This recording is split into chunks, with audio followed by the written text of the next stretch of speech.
Chapter 273. Their conversation was naturally overheard by the Green Lantern Corps and Hal Jordan. What was the meaning of this? The ring exploded. Hal Jordan had witnessed Thea's entire battle and was even more certain that this young lady was not from the same world as him, especially at the last moment. Even though he had only felt the aftershock, he knew that there was no way he could have blocked it. The steel-willed Sinisto was a little dumbfounded at this time. At first, he thought that it was Thea's ultimate move and that she had hidden it well behind the shield, but the subsequent development of the situation told him that he was wrong. As someone who had trained countless Corps soldiers, he really did not know that there would be a day when a temporary ring would explode. How strong was this feeling? Seeing that the battle could not continue, he cancelled the concretion and adjusted his breathing. This battle had consumed a lot of his energy. Faced with Thea's questioning, the Guardians could not come to a consensus. There were those who supported Thea, those who supported Sinisto, and those who wanted them to fight again. The little blue man asked for their opinions and made a final judgment. Sinisto will be the final winner of this battle. I didn't hear you clearly. Say it again. I refuse to admit victory. Thea was immediately angry. This is clearly a problem with your quality. I didn't lose. Although Sinisto really wanted the yellow light ring, his pride did not allow him to accept this kind of victory. This was not a victory, but a humiliation to him. The two of them rejected the little blue man's judgment, which made the little blue man's nose almost crooked. He wanted to let them continue fighting, even if they were beaten to death. However, in order to maintain their authority, even if what they said was wrong, they had to stick to it. For a moment, they were a little hesitant. Just as they were thinking hard, an unexpected disruptor gave them a way out. Elders, Earth is in danger. I beg for your help. The one who spoke was a little funny, but with a strong sense of justice, Hal Jordan, a Green Lantern Corps recruit. Although this Earthling's combat strength was a little weak, he was very perceptive. The little blue man no longer nitpicked at Hal Jordan and said gently, "You are right. It is our duty to maintain the peace of the universe. You go first. The follow-up troops will arrive soon." The hot-blooded young man, Hal Jordan, was tricked by the old man into going to Earth first. He happily flew out of Ura and headed for Earth. The remaining green light onlookers were sent back to pack up their equipment by the little blue men in the name of saving Earth. Only the Guardians, Thea, and Sinisto were left in the originally crowded arena. The Guardians summoned the ring that was constantly flashing with yellow light from the void, and did not talk about the battle just now. Next, let the yellow light ring choose its user. Who wants to go first? Thea hesitated for a moment, but Sinisto had already walked out. I'll go first. Thea also wanted to see the process first. She nodded to indicate that she could accept it. After all, she wasn't as determined as Sinisto. Sinisto took off the green ring and took a deep breath. He walked to the floating yellow ring and grabbed it. Ugh! A painful cry sounded in the square. Sinisto's tall body was instantly knocked down as he knelt on the ground. He made all sorts of incomprehensible sounds from time to time. His face was distorted, and large amounts of sweat seeped out of his purple skin. His hand subconsciously grabbed the soil on the ground as the blood vessels on his palms protruded. He looked rather ferocious. Thea was shocked. Is there a mistake? It's so painful. Seeing Sinisto's facial features squeezed together as though he was giving birth, she felt a little guilty. Is this the legendary person who subdued the Parallax monster? Could it be that he didn't subdue the yellow light ring today in the original timeline? In fact, she wasn't wrong. Sinisto had indeed not reached the highest point in history. In addition, he had expended a lot of his energy fighting with Thea. Although the yellow light ring's birth was inevitable, the Guardians didn't wish for it to be born so early. They had set up this trap because of his urgency. They didn't give Sinisto time to recover, allowing him to face the yellow light ring in a slightly weaker state. This was their obvious scheme. However, they had underestimated Sinisto's potential and ambition. Despite knowing that the situation was disadvantageous to him, he still resolutely jumped in. He relied on his faith and determination. To the Guardian's disappointment, Sinisto's throat couldn't even make a sound after half an hour of mental suppression. However, he finally overcame his fear of the yellow light ring.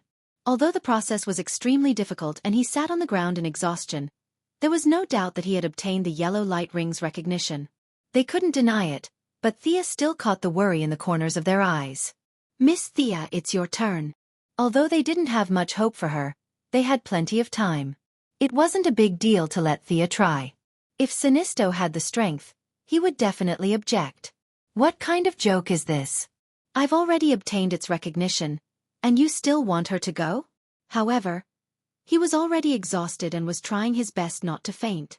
It was already a display of his strong willpower that he could barely sit up straight. Thea walked forward uneasily and imitated Sinisto's actions, grabbing the yellow light ring. A merry-go-round scene flashed before her eyes. The first scene that caught her eyes was the scene of someone failing an exam. Thea sneered. I don't write a word, but I have money. I can fill in any score. Is this considered fear? The death of her parents made Thea slightly sad, but when she saw Moira being killed by Death Knell and Malcolm crying as he was blown up, she still chuckled softly. Death Knell could be crushed to death with one hand. With Malcolm's strong life, there were very few people who could kill him. Even if he died, he would die with a smile. What kind of nonsense was this? When the scene of Diana being burned to death on a cross appeared, Thea laughed out loud. It was too funny. Diana was a demigod, and one of the strongest demigods. How could a mortal's flame burn her to death? Nonsense. The next few scenes seemed to correspond to the transmigrators that she had fused with, but they were very blurry and the images were very vague. They looked very fake.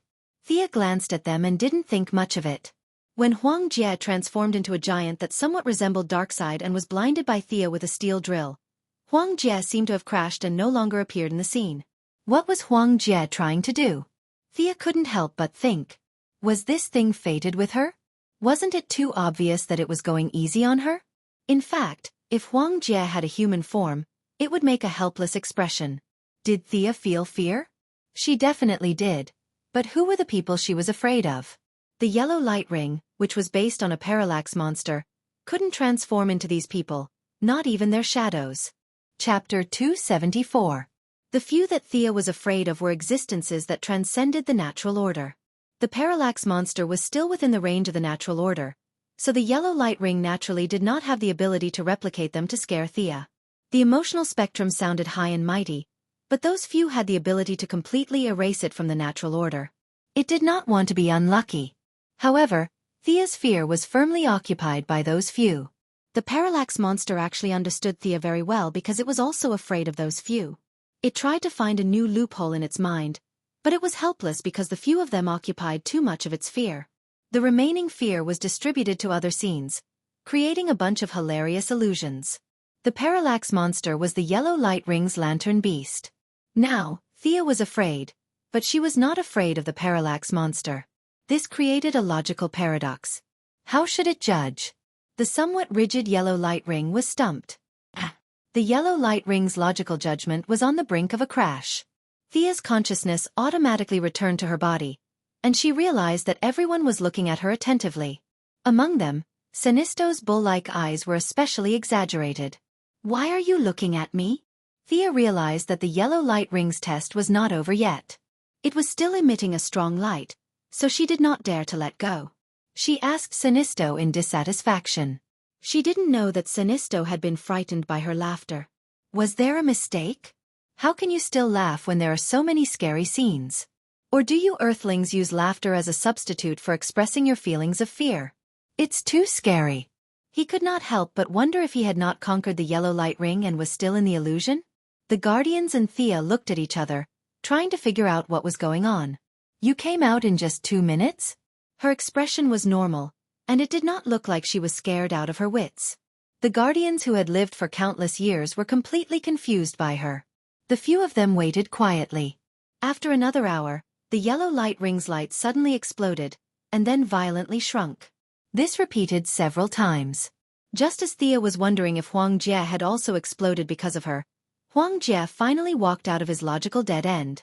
Continuously releasing energy had weakened yellow ring, causing it to hover weakly in the air. Sinisto and Thea both looked at it nervously, hoping that they would be the chosen one. Should he choose Sinisto, who had overcome the fear of the light rings, or Thea, who wasn't afraid of the parallax? The yellow light rings kept flying in front of the two of them, and they couldn't make up their minds for a long time. In order to increase his chances of being chosen, Sinisto took off the green light ring a second time. In this timeline, No one had ever worn 2 light rings at the same time. Even though Sinisto believed that he was far better than his predecessors, he still wanted to obtain the recognition of the light ring first. He could discuss the rest later. The Guardians saw how he took off the green light ring so easily. They silently communicated with each other through their minds. This choice took another 10 minutes. Sinisto, who had taken off the light ring, was a little weak. The previous battle and mental strength test had taken a huge toll on him, and now he was forcing himself to wait for the result. On the other hand, Thea was in a much better state. She was no longer as anxious as before. It was fine if she chose herself, but it was fine if she didn't. When she deactivated her green light transformation, her original clothes reappeared. She took out a piece of chewing gum from her satchel and chewed as she waited for the result. In the end, the yellow light ring still couldn't make up its mind. This light ring flashed with a strange rhythm, and under the delighted gazes of the Guardians, this first yellow light ring in history finally split into 2 and landed in front of each of them. Intelligent life form has been chosen. Earth's Thea Quinn, you have the ability to inflict great fear on others. Welcome to the yellow light core. Intelligent life form has been chosen. Corrigas Tal Sinisto, you have the ability to inflict great fear on others. Welcome to the yellow light core. The light ring that stopped in front of Thea was light yellow, while the light ring in front of Sinisto was dark yellow. Both of them were a little puzzled. The cunning Guardians suppressed the joy in their hearts and pretended to be kind to help them explain. This light ring can't determine which of you is more suitable for it, so it chose to split. You must cherish it. The light ring that could have caused them trouble had chosen to split itself. Although the first light ring didn't have the right to command other light rings of the same color, the first light ring was the most powerful and had the richest foundation. The Guardians were the founders of the green light core. From the bottom of their hearts, they didn't want to see the birth of the yellow light ring, but the law of the development of things and the supreme existences didn't allow them to drag things out. They still conscientiously forged the first yellow light ring in this world. Sinisto had no choice, but today, Thea's unexpected help had taken away half of the originally terrifying yellow light ring.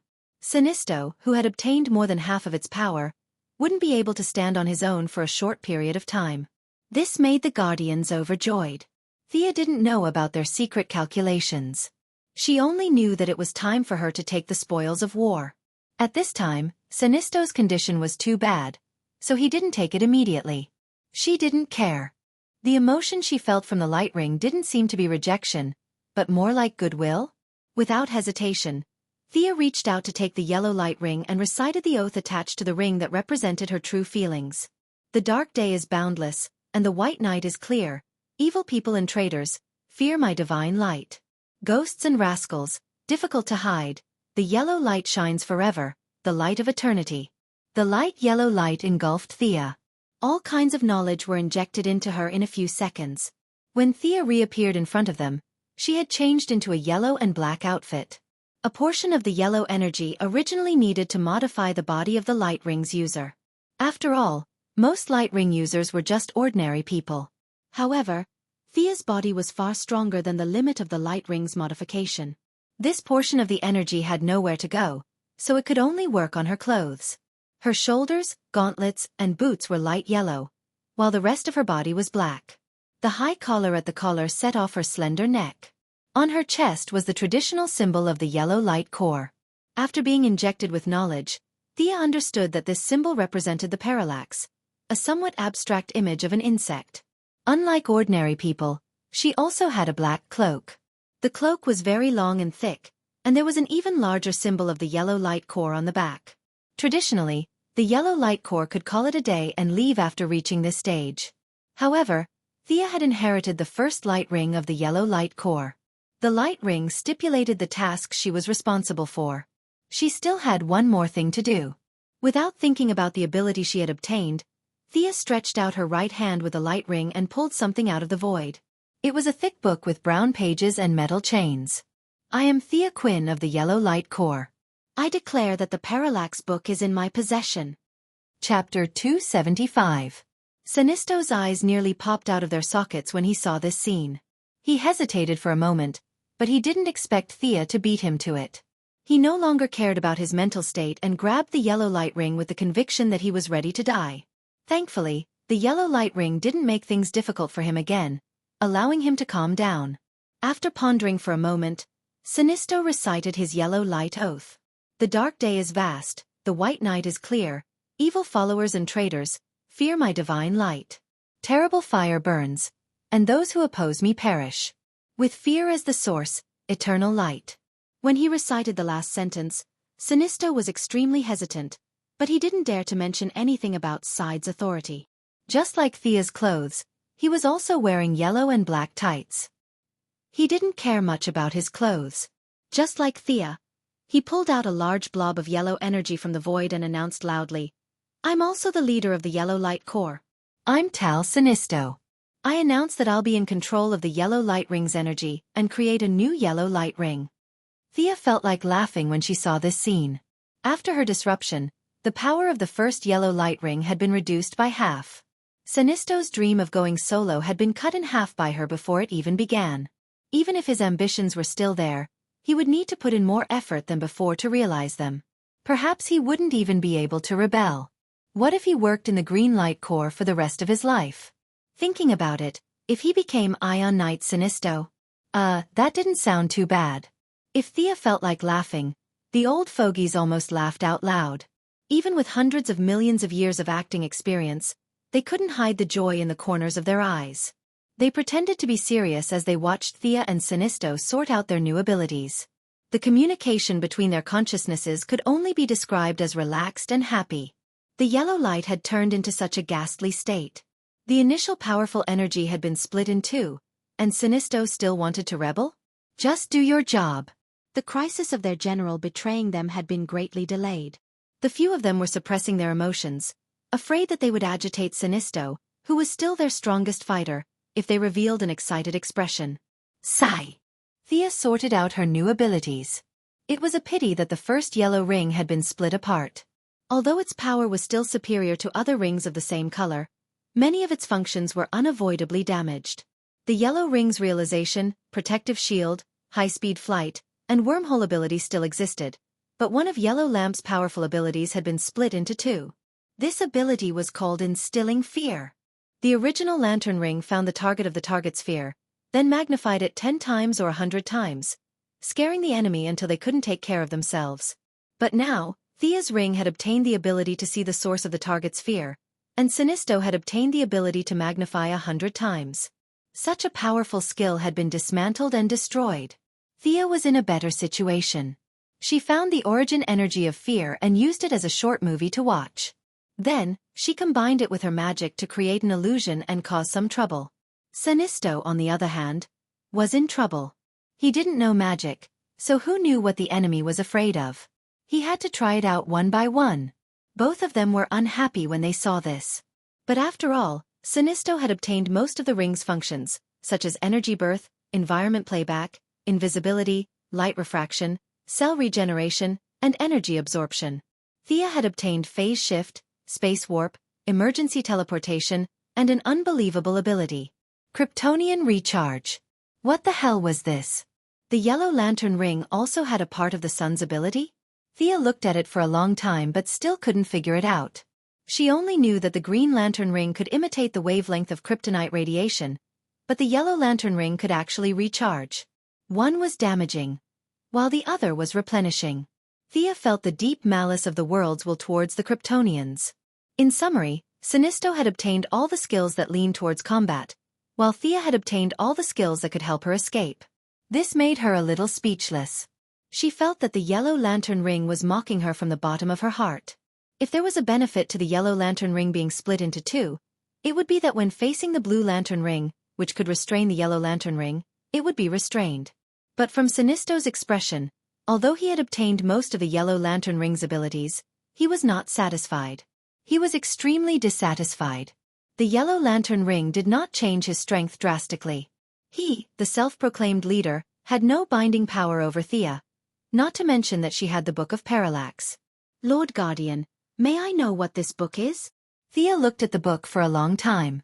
Other than a few hieroglyphs on the cover that automatically told her the meaning, there was not a single word in the book. It was just a blank book. What was the use of it?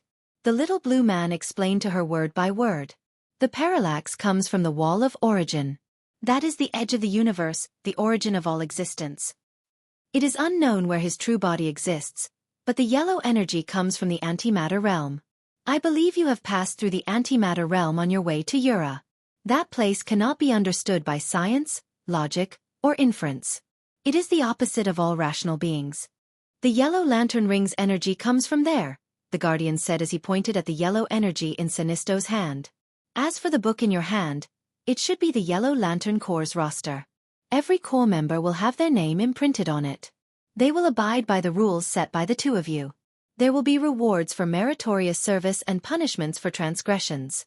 There might be other effects, so you will have to figure it out yourself. This book is similar to the Book of Ura of our Green Lantern Corps, but the energy for the book will have to be collected by you. Thea nodded. Wasn't this just a roster? Sinisto would recruit people, record their names, and give them all kinds of benefits?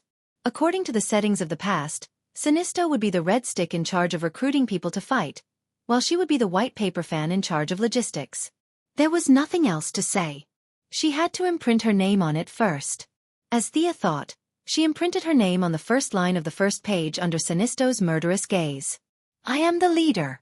I should be the one to register first. Sinisto was so angry that he pointed his finger at Thea, almost unable to speak. Humph. Don't think I didn't see it. You secretly made a charging yellow lantern, right?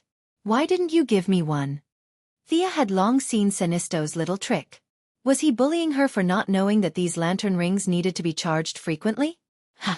I know a lot. You want to rely on this lantern to suppress Thea? Dream on. Sinisto had no choice but to use the yellow energy to make a lantern and pass it to Thea. Thea looked at it and tested it with the lantern ring. Sure enough, it could be charged. Only then did she pass the Parallax book to Sinisto.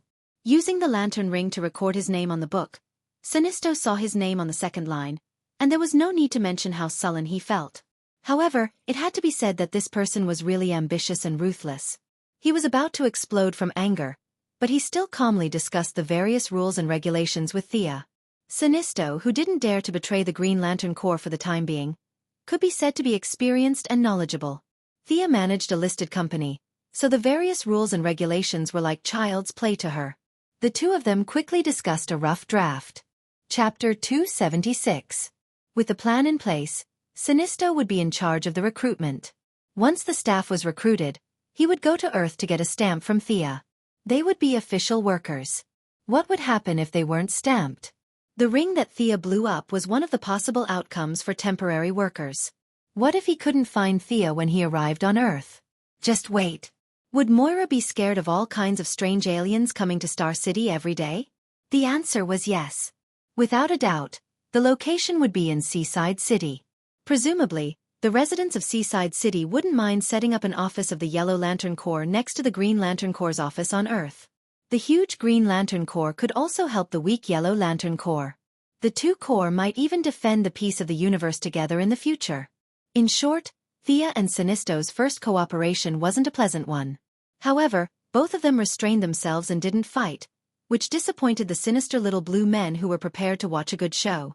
Sinisto made an excuse that he was severely mentally injured and flew away. He didn't mention anything about the Parallax demon. Anyway, Thea would be there to deal with it. It would be better if he died. Thea couldn't be as detached as him. Although there were many hidden strong people on Earth, she was still a little worried. The little blue men seemed to kindly remind her that with the speed of the Parallax demon, it would arrive on Earth in 10 minutes. Why don't you hurry over? Faced with the little blue men's attitude, Thea was a little depressed. No wonder Sinisto wanted to rebel and Hal wanted to kill them all.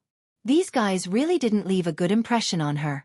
She had helped them so much to prevent the division of the Green Lantern Corps, but there were no rewards or benefits. They didn't even say a word of thanks. These bastards. Thea wasn't someone to be trifled with either. Ever since she met Batman, she hadn't learned much about martial arts or science, but her skin had thickened considerably. She pretended not to see the other party's intention to chase her away, and continued to talk to them. Respected Guardians, the humans on Earth are few and weak. I'm afraid we won't be able to fight against the Parallax demons. We will continue to seek the Green Lantern Corps' assistance. Thea's words were sincere, and her voice was gentle and moving, making her listeners cry. She automatically ignored Superman, Diana, and other powerful people. In her description, the people on Earth were all children with cerebral palsy, and their strength was so weak that it made people's hair stand on end. If you don't send troops, we'll be dead. However, the Guardians had lived for hundreds of millions of years. Weren't they just shameless? Who didn't know how to do that? Several of the Guardians took turns telling Thea about the difficulties of the Green Lantern Corps. They talked about how large the area they governed was, how the quality of the members was uneven, and how many of them had died in battle. They made it sound as if 100 Green Lanterns were dying every second. Thea was completely defeated by their shamelessness. She was so embarrassed that she couldn't say anything. How about this? This is a war between the Yellow Lantern Corps and the Parallax Demons. It's not appropriate for us to participate too much. However, Hal Jordan is a great Green Lantern warrior. He can represent us in the war to protect Earth. Shay almost spat in his face. What great Green Lantern warrior? Are you talking about Hal Jordan? With just a few words from you, Hal Jordan was upgraded to a great Green Lantern warrior? This great Green Lantern warrior was too worthless. Besides, Hal Jordan had already flown to Earth. Whether you approve or not is meaningless. Thea finally experienced the highest level of shamelessness. She was deeply impressed. She could only speechlessly say goodbye to the Guardians. Wearing the Yellow Lantern ring felt completely different from wearing the previous temporary Green Lantern ring. Although more than half of its functions were missing, the power of the first ring was far greater than the subsequent rings, not to mention the temporary Yellow Lantern ring that was just a replica. A lot of knowledge about space flashed through her mind. The teleportation of the Yellow Lantern ring was different from magical teleportation. Its theory was completely on the physical level. It was very similar to the theory of the Einstein-Rosen bridge on Earth. It used the gravitational field equation to connect 2 points to create a wormhole. What a magical theory! Thea waved at the Guardians and stepped forward into the wormhole. They passed by 15 planets in a row. Some of them were desolate, and some of them were filled with all kinds of strange creatures. Some of them were worshipping Sia, who had appeared out of thin air, and many of them were attacking her with all kinds of weapons. Thea didn't waste any time and continued to teleport. It took her a lot of effort to master how to use the wormhole. When Thea returned to Seaside City, it was less than 10 minutes before the Parallax Demons arrived. With the Eye of Horus, she saw Green Lantern Hal Jordan evacuating the crowd. Beside him should be his girlfriend, Carol Ferris. The two of them were constantly persuading the nearby residents to evacuate. Unfortunately, most of the residents sneered at him when he said that there would be a big monster descending from the sky in 10 minutes. This guy is really inexperienced. How many people can you persuade with such empty words? A city with a population of 7 million. It would take at least 3 to 5 years to persuade them one by one. Thea took out her phone and dialed the emergency number of the Heaven's Eye Society. What's the matter? Amanda's voice came from the phone. Thea was a little relieved. This black-hearted, iron-blooded woman was very reliable in this emergency. Listen to me, Amanda. I don't have much time. I'm only going to say this once. A scary monster is flying from the outer sky to Seaside City. Do you still remember the toad that knocked you out? It was attracted by him. I need you to immediately evacuate the residents of Seaside City. Time is tight, so I'm counting on you. Thea hung up the phone after she finished speaking. She still had to call another person. Uncle Bruce, listen to me. Thea repeated the long story again. In the end, she got to her real purpose. The last time we fought the big zombie, can you still contact your friend in the blue shirt and red cape? Seaside City needs him. Of course, you'd better come. Although Bruce Wayne felt that it was a little ridiculous, his strong mental fortitude allowed him to make a calm judgment. He believed Thea's words and said that the person he contacted would arrive soon. He was also rushing to Seaside City. Without seeing the Parallax Demon, there was no way to refer to the plot of the movie. With the help of the two cheats, Superman and Batman, he should have some confidence. If he really couldn't beat them, he could open a wormhole and escape with his family. Some of the planets they passed by on the way were quite suitable for living. Although Thea did not dare to contact Moira directly, she still told Felicity. Alien monster. Felicity's voice was an octave higher. She heartlessly said that she would hack into a few satellites to watch the live broadcast. Sigh. Thea sighed. Felicity's way of thinking was indeed different from ordinary people. A normal person would have been scared out of their wits. What was her emotion? It was excitement, the kind of joy that came from coming into contact with a secret. What a weirdo. Chapter 277. Thea had done what she needed to do. She sat alone on the roof of an apartment, waiting for the arrival of the parallax demon.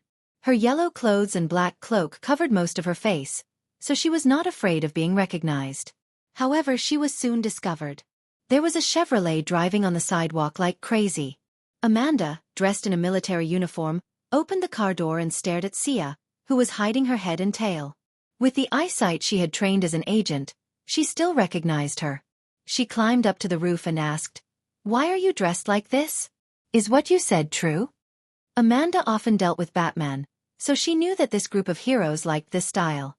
They all covered their faces tightly, afraid that their true identity would be discovered. But you, Sia, are too good at creating news. A few days ago, you wanted to push down the temple. Now that the big alien monster is here, why can't you be more honest? Look at how good your brother Oliver is. He can solve all problems with a gun. Thea could only briefly explain to her again. There was no need to mention the yellow energy to her. Thea said that the monster that was coming was attracted by their research on the alien's corpse. Believe it or not, when the monster comes, all the victims will be killed by their own hands. Amanda was a little dizzy. She was indeed a little guilty. She did not expect so many things to happen after she dissected Hal Jordan's former Green Lantern. She did not dare to treat the evacuation of the residence as a joke, so she immediately ordered her subordinates to do it. The Heaven's Eye Society's style of doing things was simple and crude as usual. There was a loud explosion in the city center, and a large number of citizens fled out of the city. What did you do? The war was coming. Thea did not want to waste her divine power. In order to know the answer, she could only ask the dark-skinned woman beside her. We detonated the gas pipeline near the main road in the city center. Amanda said casually, as if it was not a bomb, but a turkey stolen from the neighbor's house. Her subordinates whispered a few words to her. Amanda looked a little sad. There were 17 bodies found at the scene, and hundreds of people were injured. If you provided false information, I'm afraid I will be shot. Don't worry. Thea is telling the truth. A large black figure landed beside the two of them with a whoosh. It was the fully armed Batman. With the help of his Batcape, he jumped down from the plane. Following him was the first Robin in a blue and black combat suit, Dick Grayson, who had now changed his name to Nightwing. My satellite found a huge figure in Jupiter's orbit. It's moving very fast. Batman was not used to moving around in broad daylight, but he still explained to Amanda. Batman had a good reputation, and Amanda immediately believed him. She stopped mentioning the shooting and began to call the government frantically. Later, she felt that it was inconvenient and directly video-called a few high-ranking officials. Thea greeted Dick Grantham, who had now changed his name to Nightwing. After Nightwing left Batman's wing, he looked a lot more confident than before. However, the 2 iron rods he was carrying were a little out of place. Speaking of which, do you really know what a disparity demon is? These 2 iron rods looked mighty, but could they really break the hair of the loggerhead demon? Thea was deeply skeptical. What's that thing coming? Batman asked. From the satellite image, the size of the monster was far larger than he had initially expected, but he still came without hesitation. Nightwing, who had received the news, also came. The 2 of them could be said to have come with a belief that they would die for this matter that had nothing to do with them. Thea had always admired these kind of ordinary heroes, such as the Green Arrow and Batman, who had no superpowers but had the courage to jump out. These were the real heroes. Those who had a lot of superpowers, including herself, were at most in the category of people with great power and great responsibility. They were not heroes. She roughly told Batman and Nightwing what she knew. Fear? I know.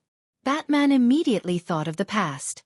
The corner of his mouth twitched, but he quickly suppressed the agitation in his heart with his willpower. Thea paid attention to this scene and felt that it was a pity. Batman's willpower was not inferior to Sinisto's.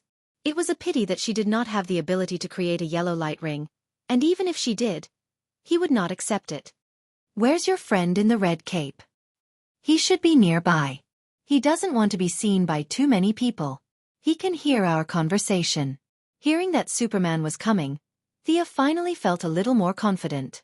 Although Superman's magic resistance was often criticized, his courage was also worthy of recognition. His low magic resistance was weak compared to his invincible body of steel. This most powerful superhero in history had endless potential. The Parallax Demon should be able to defeat him. Hey, you're back on Earth? Is that Batman beside you? Do you know each other? The few of them were wearing all kinds of tights in broad daylight. It was hard not to be seen standing on the roof of someone's house. Although Hal Jordan was a little curious about her yellow clothes, he still recognized Thea and flew up with his girlfriend. Who is this guy? Batman and Nightwing asked at the same time. Hal Jordan's blabbering made them a little annoyed. Thea could only introduce their code names to each other. For some reason, Hal Jordan also introduced his girlfriend to them. Other than Thea, who glanced at the future purple light holder, Batman and the others acted as if they did not see this big living person. Batman, who was already dressed in black, now had his face exposed. You mean, this Green Lantern's previous holder landing on Earth is the cause of all the subsequent events? Hal Jordan nodded honestly. Then, he realized that Batman was completely ignoring him. Will Sinisto come? What about the rest of the Green Lantern Corps? Hal Jordan continued to interrogate without noticing. What could Thea say? Sinisto could not wait for Earth to explode into cosmic dust. It would be even better if he could kill Thea while he was at it. As for those old farts, Thea felt that they knew Earth's heritage and would not be willing to send the Green Lantern Corps as cannon fodder. Thea shook her head and did not answer Hal Jordan's question. She sat alone to adjust her state and prepared to absorb the Disparity Demon's energy. That's right. As the Parallax Demon got closer to Earth, she could feel the eagerness of the Parallax Book and the yellow light ring. The book seemed to have some new functions that the Guardians did not know about after absorbing the Parallax Demon. The panicked residents of Seaside City were also constantly providing her with the yellow light ring's energy. Fear of the unknown, and fear of the future filled the hearts of these people. However, the absorption process was suddenly interrupted. An even stronger suction force descended from the sky and swept away the fear in Seaside City. The enemy is here. Thea quickly stood up and looked at the distant sky. Chapter 278. The fear entity that represented the emotions of all intelligent creatures fell from the sky. It's on West Street. Let's go there immediately. Thea did not wait for them to respond and took the lead to fly there. Batman and Nightwing, the two brave guys, also ran 2 steps and caught up with the gliding function of their cloaks. Carol, run out of the city first. Don't hesitate. Hal Jordan ordered his girlfriend to run quickly. At the same time, he also rushed to the battlefield. Thea's speed was now the fastest among them. She was the first to see the Parallax Demon. She had to admit that this guy was really conceptualized. The combination of the fear power of the Parallax Demon and the special life form of the fallen Guardian created a behemoth. It occupied the volume of an entire street. Its body was surrounded by yellow and black smoke, and the smoke constantly turned into tentacles to absorb the souls of the citizens who had not yet escaped the scene. I am the holder of the yellow light ring, the fallen Guardian. I order you with the authority of the Book of Inspection. Obey me. Thea now deeply understood the extraordinary power of the mouth game. It was really cool to talk before the fight, especially when the opponent was in her jurisdiction. Thea, who was holding the yellow light ring and holding the Book of Inspection, immediately attracted the attention of the Parallax Demon. A huge head poked out of the smoke. It looked a bit like a little blue man, but it was distorted and magnified thousands of times. The giant head was a little panicked at first, but when he looked at Thea's ring, with the rich knowledge of the Guardians, he guessed most of it and laughed. Those guys separated the rings? A bunch of idiots who can't see the power. I'll kill you first and get the yellow light ring, then I'll go to Ura to find my old friends. The Parallax Demon said and opened his mouth. A yellow beam of light with a diameter of more than 10 meters shot out. Thea immediately flew to avoid it. The beam of light hit the ground and created a large pit with a radius of more than 10 meters. What a pity. Thea could not help but sigh. If this guy had possessed any random alien, he would have been fooled by Thea. Unfortunately, he had possessed the Guardian race that had lived for hundreds of millions of years. These little blue people probably had an unparalleled understanding of the lantern ring. That was why he had been seen through at a glance and failed the negotiation. There was nothing to say. Let's fight. However, even though they were fighting, they still had to finish the formalities. Thea now had some understanding of these lantern rings. Regardless of whether they were righteous or evil, right or wrong, they must not be weak. How dare you? How dare you offend me? Thea shouted. Regardless of whether others believed it or not, she believed it herself. A giant made of yellow light appeared. The giant was wearing Ares's armor, but it looked exactly like her. It held a spear in its hand and roared indomitably. This was the first yellow light ring, although more than half of it had been taken by Sinisto. Sinisto, you were the one who took half of it. However, the remaining energy was far more than an ordinary lantern ring. Not to mention the ridiculous temporary lantern ring. If the temporary lantern ring's conversion rate was set at 50 times, then the official lantern ring's conversion rate would be 100 times. The yellow lantern ring that Thea had obtained had a conversion rate of about 150 times. A large amount of controlled fear was converted into energy, and the giant that appeared grew to a height of 100 meters. The pale yellow giant exuded a shocking aura, and the fear of the surrounding citizens was inevitably absorbed by it. Two vortexes formed on the battlefield. The Parallax Demon won because of its large size, while Thea won because of her tenacious will. Both of them were frantically absorbing the fear energy around them to prepare for the upcoming battle. Is this guy an alien? Can he be attacked by physical attacks? The first to arrive at Thea's side was the guy in blue clothes and red cloak. Superman was called over in a hurry. He had heard Thea's conversation with Batman and Nightwing, but he was still a little surprised to see such a smoke-like monster with his own eyes. He was not sure if his attack could hurt it. Don't attack the smoke, it has a physical body. Thea and Superman did not know each other, but it was not like they did not know each other. She said softly and rushed forward with her spear. F***CK, she's even fiercer than me. Superman naturally knew Thea. Last time, he mistakenly thought that Thea was his cousin. Later, he found out that it was a misunderstanding. Now that she was leading the charge, he believed that other than kryptonite, there was nothing in the universe that could hurt his body of steel. He was not afraid at all. Superman's speed was really fast. Even though Thea took the lead, the two of them still rushed to the front of the Parallax Demon together. Die! This was the downside of the emotion spectrum. When emotions were magnified 100 times, it was too easy to become emotional. Thea couldn't control her desire to shout out loud. She aimed at the Parallax Demon's big face and stabbed it. Superman's iron fist also hit the other side of the Parallax Demon's face. The Parallax Demon did not move at all. It spat out a thick yellow light beam again and swept toward the two of them. Superman dodged it easily. However, Thea's 100-meter-tall body could not dodge it. She summoned a giant shield and was pushed back more than 300 meters. Only then did she manage to withstand the energy light beam with some difficulty. Superman flew to Thea's side. When he found that she was fine, he heaved a sigh of relief and asked, "My attack power has been weakened. Is it because of fear?" He can control your fear. If your willpower is not enough to suppress your fear, you will definitely be affected. Thea patiently explained to Superman. However, when she saw him pursing his lips, she knew that he was afraid of a lot of things. The power of emotions? Batman slid all the way and used his hook and spear back and forth. He finally made it to the battle. When he saw the big monster covered in smoke, he knew that he could not use his martial arts. When he heard Thea's words, he lowered his head and began to think of a solution. Thea still had high hopes for Batman. Nightwing, who followed closely behind him, felt his legs go soft. This was not because he was afraid of heights. It was because he was affected by the Parallax Demon's aura of fear. Superman was also a little affected. However, it was unknown whether he was forcing it or he was really not afraid. He acted as if nothing had happened. However, those who were familiar with micro-expressions could see that he was very nervous. Batman, on the other hand, acted as if nothing had happened. Batman began to operate the microcomputer on his arm. The invisible bat fighter in the sky revealed itself. Bang! Bang! The fighter fired a lot of colorless smoke bombs at the ground. This is the antidote I got from the Scarecrow.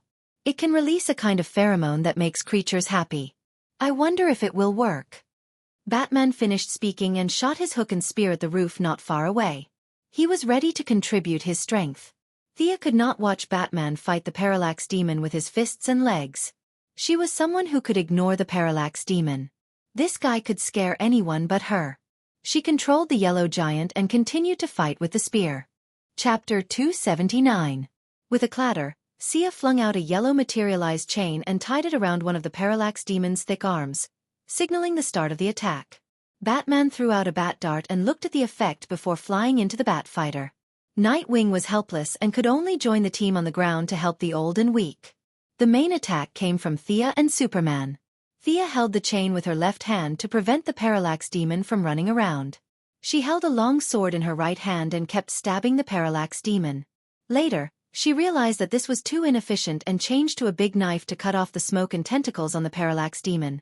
The parts that left the Parallax Demon's body turned into yellow energy. 60% was absorbed by the Parallax Demon while 30% was absorbed by Thea's yellow ring and the Book of Inspection. Another 10% disappeared into the void. Thea was a little depressed. Her instinct told her that the missing energy went to Sinisto. I've been fighting for my life and I can still get an upgrade while hiding in Eurasia. This is so annoying. The consequence of being annoyed was to kill even more. She could at least get 30%. Her bravery really surprised Superman. With a strong sense of mission, he could not afford to be careless. He took a deep breath and blew the ice breath at the Parallax Demon. Batman, who was piloting the bat fighter, cooperated with him and shattered the frozen parts.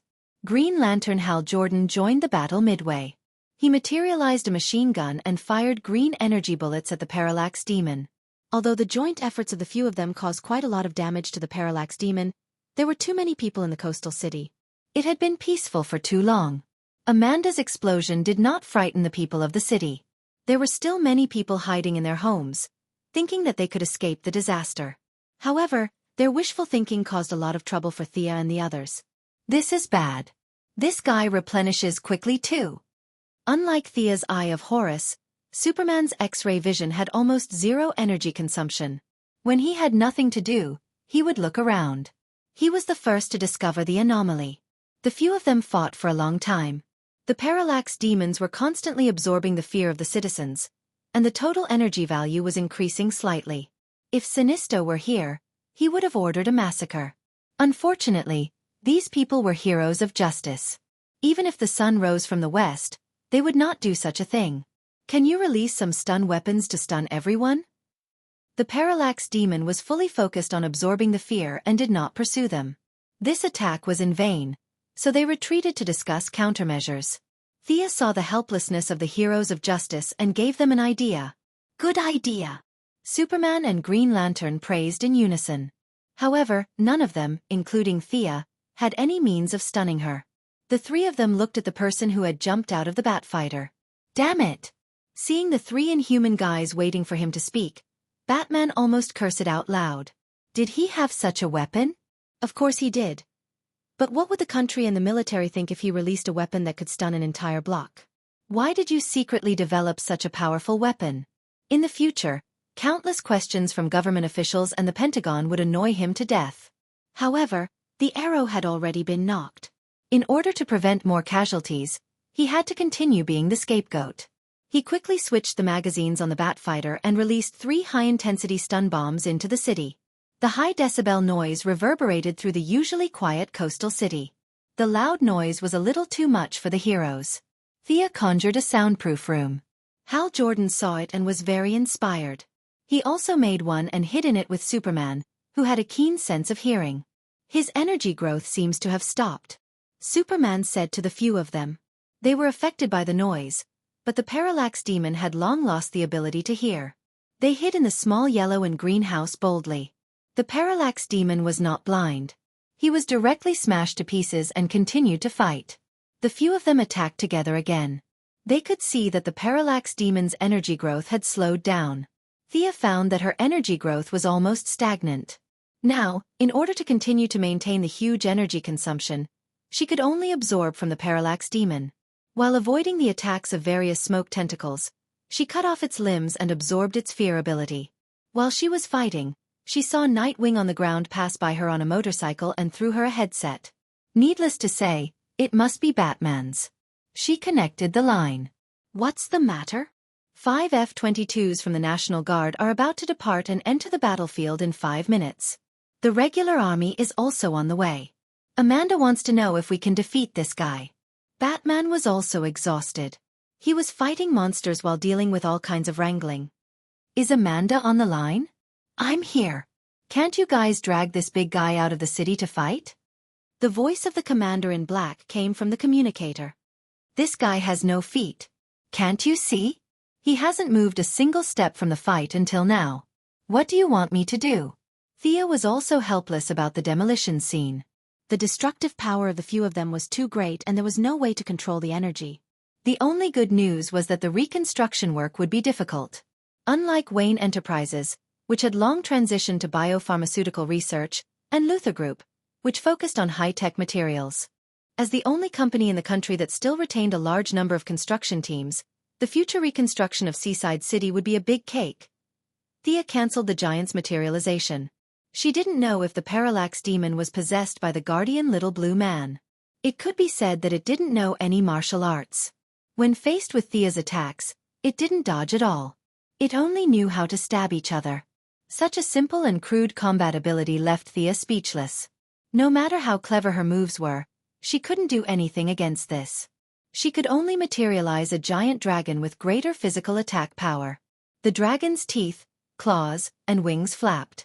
The golden dragon looked quite righteous if one didn't consider the energy source of the light ring. The giant golden dragon grabbed the Parallax demon's body. Its huge head seemed to be its weakness no matter how Thea looked at it. Without caring about the energy consumption, the dragon's claws dug into the Parallax demon's body and pulled out the Parallax demon's head with all its might. The heroes weren't stupid.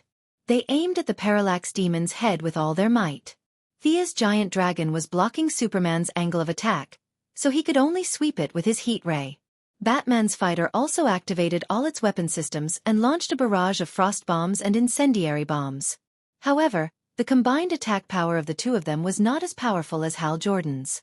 Every time the green energy bomb that represented courage hit the Parallax demon's body, the energy in the Parallax demon's body could be seen rolling violently. Green Lantern, don't stop. Your attacks are the most effective against him. Thea encouraged Hal Jordan loudly. After accidentally taking a green stray bullet, she also experienced the damage caused by the Green Lantern and the Yellow Lantern's attributes. Hal Jordan, who was already crazy to begin with, was like a runaway horse. He started shooting even more recklessly. Chapter 280. However, 3 seconds later, Thea was infuriated by Hal Jordan's idiotic behavior. The Parallax demon seemed to be dissatisfied with Thea's materialized dragon lying on its face. It opened its mouth wide and a yellow energy beam was rapidly brewing. Thea quickly controlled the dragon to avoid the front. Unexpectedly, the Parallax demon's lips curled into a sinister smile. 2 giant hands reached out from the smoke, grabbed the dragon and threw it at Hal Jordan, who was happily firing at it. This idiot did not even notice who was coming. A fierce rain of bullets directly thinned Thea's energy shield by a layer. Idiot! Do you have eyes? Thea was trembling with anger. Hal Jordan also knew that he was too happy and quickly apologized to her. Thea needed to recover the energy that was depleted by her own people. This frontline shield task was handed over to Superman. Even though the closer he was to the Parallax demon, the stronger his fear was, Superman still charged forward without hesitation. No, Superman's energy consumption is too great. Amanda, can you transport the Scarecrow to the front line? The safety of Earth requires his expertise. Thea looked at Superman and realized that he was mostly using his steel body to tank the damage.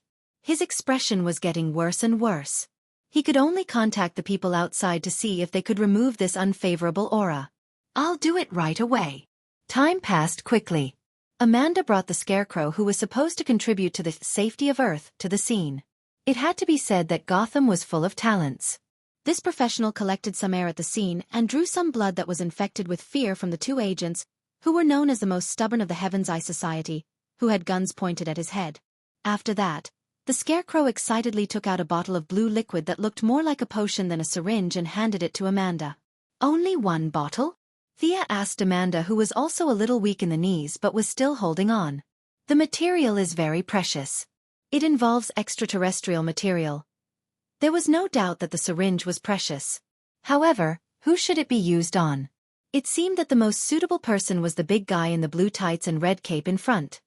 Is this drinkable? Amanda rolled her eyes at Thea. It goes into the bloodstream. Why don't you have any common sense? Thea had too much common sense. How could she not know?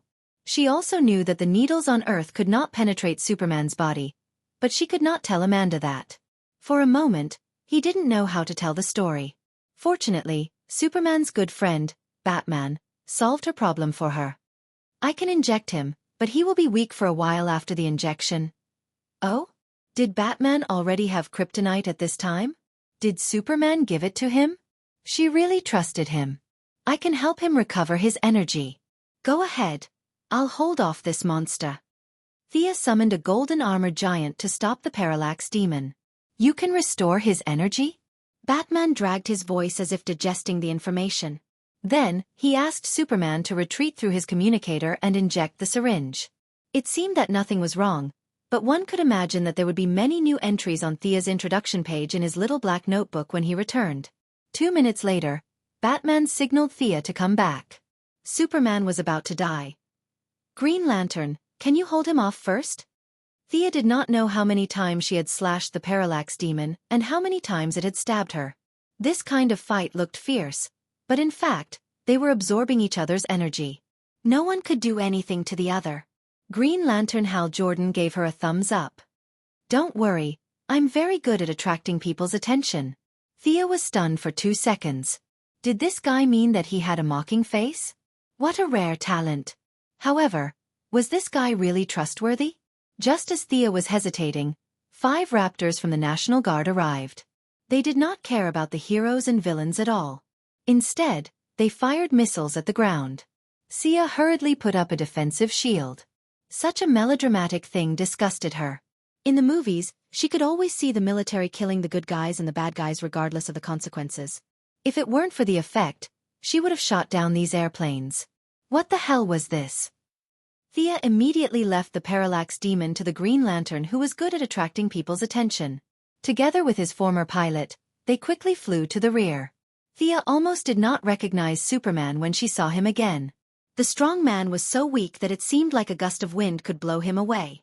The blue tights that were originally bulging were now loose on his body. He asked Thea weakly, "You can restore me? I've never heard of such an ability. The universe is very big. Lie down first." Thea was a little impressed by these two. They were indeed heroes of justice.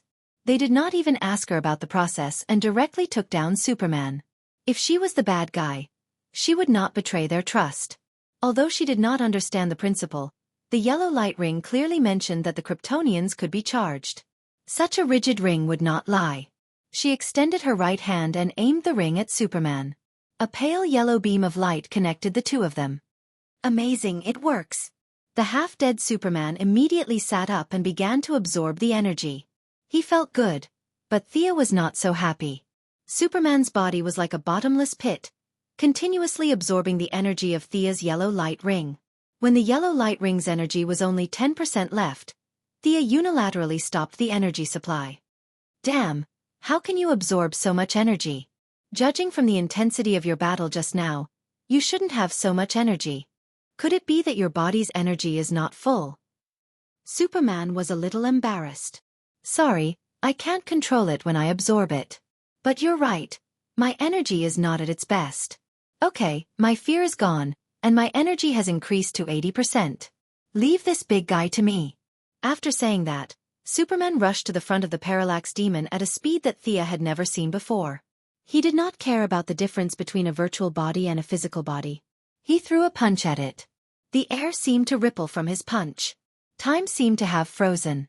After a few seconds, there was a violent explosion. So strong. Thea took out the charging lantern and charged the ring. She could not help but exclaim in her heart when she saw Superman's extremely powerful punch. When one's strength reached such a level, they could really ignore a lot of things. Regardless of the enemy's level and state, they could only rely on pure strength to crush them. This was the future god of strength. Superman ignored the fighter jets in the sky that included him. He punched and kicked the parallax demon. His every punch and kick had a strange rhythm.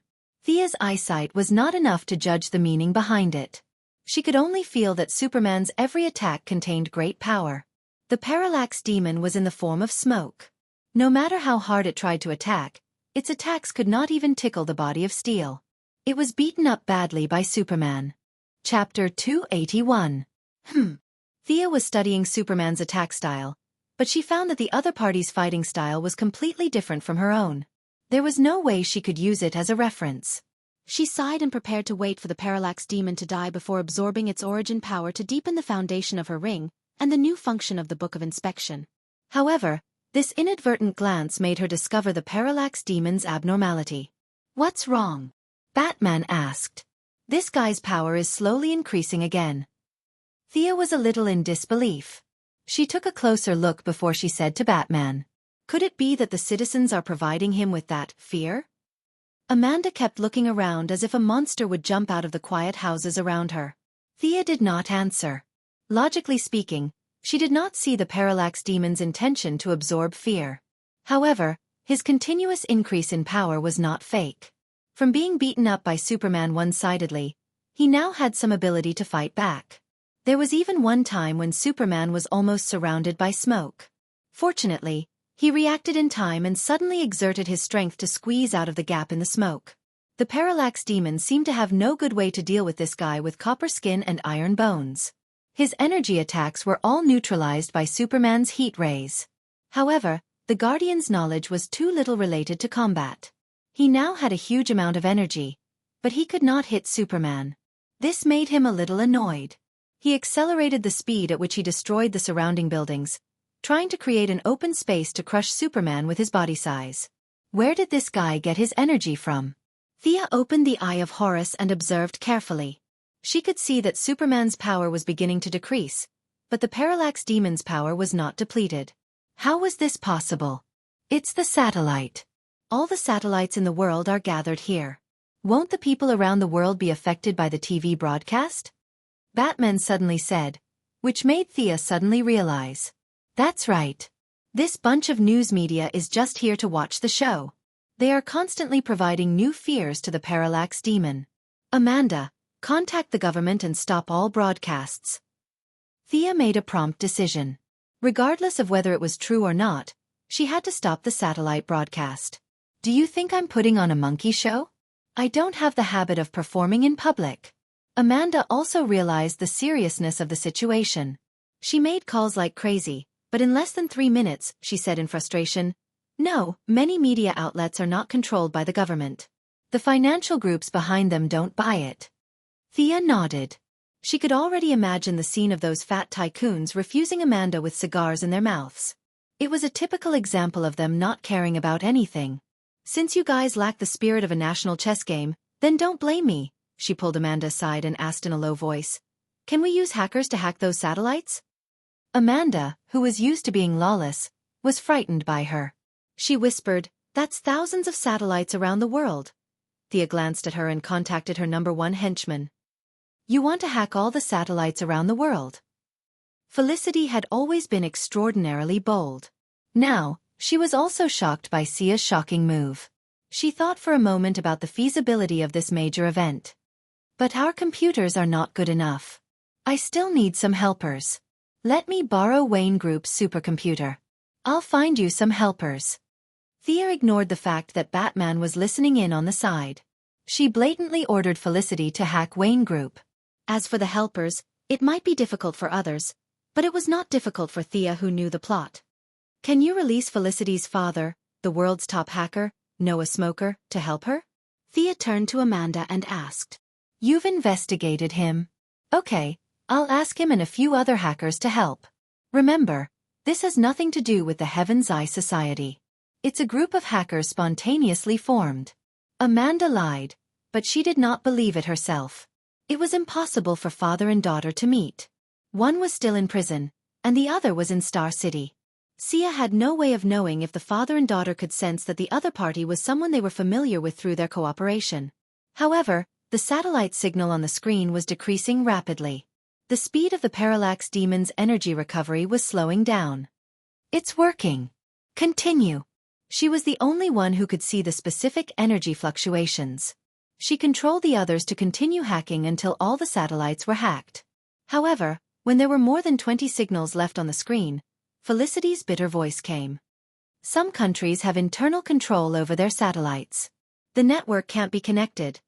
Needless to say, these were the satellites of those indescribable countries. What should they do? A serious problem was placed in front of them. It was not impossible to discuss it with them. They were very reasonable people. However, by the time they finished the meeting, the Parallax Demon would have to settle down on Earth. I heard that Wayne Group's Watchtower space base has some special shielding function? Thea looked at Batman with a serious expression. Batman almost bit his tongue. Destroying the temple, throwing bombs into the crowd, using a supercomputer to hack the world's satellites, and now you want to use my watchtower to cause trouble?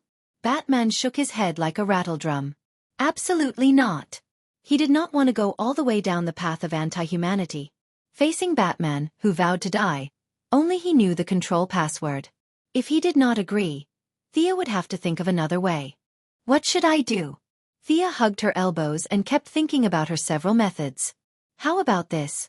She felt the magic in her body. It did not conflict with the yellow light ring. It's pitch black here. You won't be able to see anything, right? In the face of a pitch-black night, ordinary people would not have any fear. Telling Batman not to fall, Thea brazenly activated her chosen one ability, Eternal Night. The energy of the yellow light ring seemed to be in good harmony with Thea's magic. It was also triggered by her magic. The overwhelming darkness covered the sky of Seaside City and dozens of miles around it. What is this? Everyone was affected. Thea did not have time to care about them. She first looked at Superman. She had to admit that Superman was really strong. Even Ares's talent was weakened by more than 10%, but it definitely had less than 10% effect on him. Perhaps because the Parallax Demon was possessed by a male guardian, it was also magically classified as a male and also suffered less than 10% reduction. Just when Thea thought that the battle would end with Superman's absolute advantage, her mental power sensed danger in the front right. She saw a smaller Parallax Demon emerge from the ground. Yellow Light Ring Bearer, your time is up. The dazzling yellow light beam shot straight at Thea. Clang! Just as Thea was about to summon a shield to block the attack, a nimble figure landed in front of her.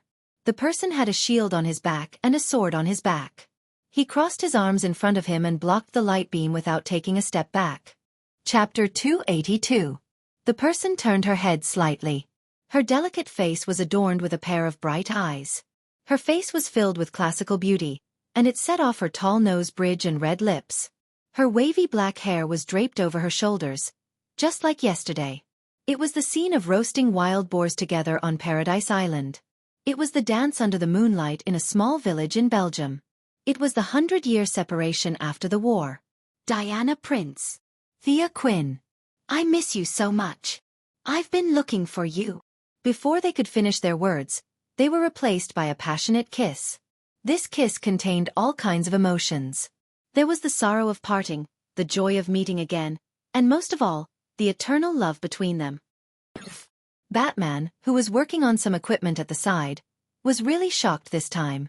Even if Mount Tai collapsed in front of him, his expression would not change. The electric drill in his hand directly pierced into his leg. Fortunately, his bat suit was thick enough to avoid the fate of being crippled. The two of them did not linger for long. Although they had a lot to talk about, now was not the best time. What is this thing? Diana looked at the Parallax Demon that was baring its fangs and brandishing its claws. She was a little surprised. This thing looked very fierce. There was no need to hide anything from Diana.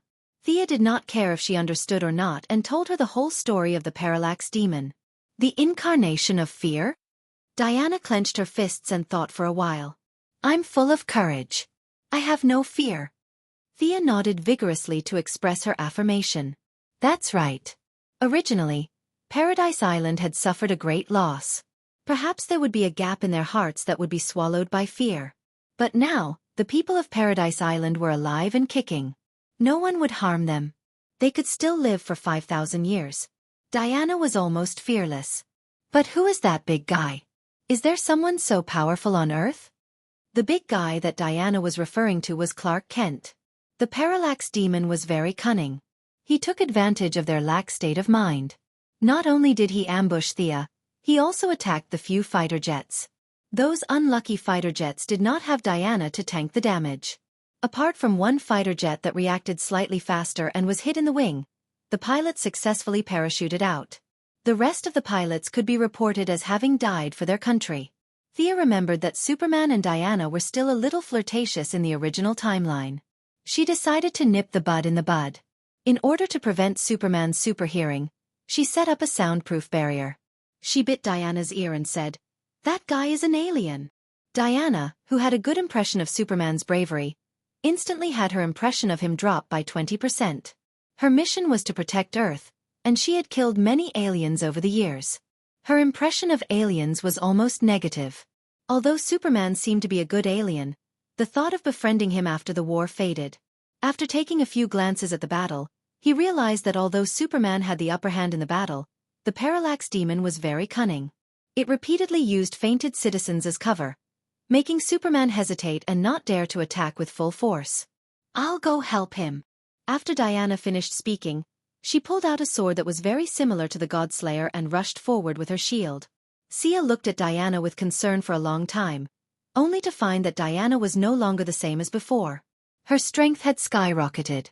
If it was said that Sia was more likely to lose than win when they fought against each other back then, now she couldn't even see the shadow of victory.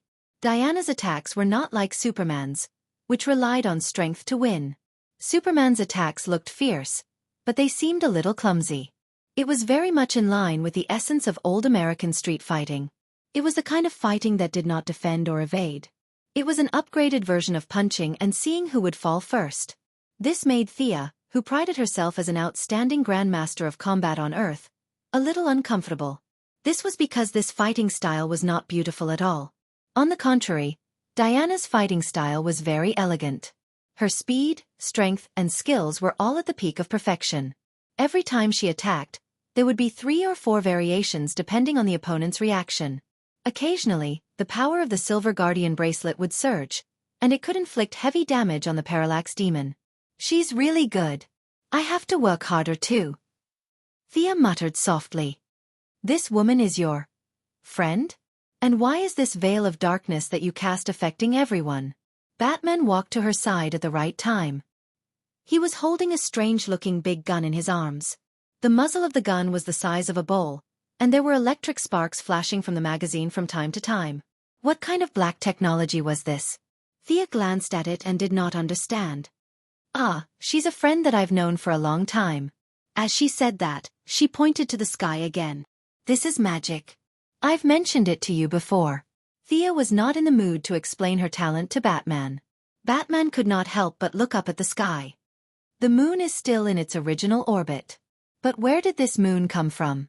However, no one answered him. Thea recharged the lamp ring. It was not appropriate to instantiate Ares in front of Diana. Fortunately, she still had another familiar god that she could instantiate, the hawk god Horus. A giant divine hawk with a body length of more than 50 meters and a wingspan of 300 meters appeared on the battlefield. The divine hawk's right eye flashed with a terrifying light. It was obviously the eye of Horus. Thea flew into the divine hawk's body and controlled it. She flew to the Parallax Demon like a sharp arrow released from a bow. Her iron hook-like claws grabbed a large cloud of yellow gas straight into the sky. After absorbing it, she charged forward again.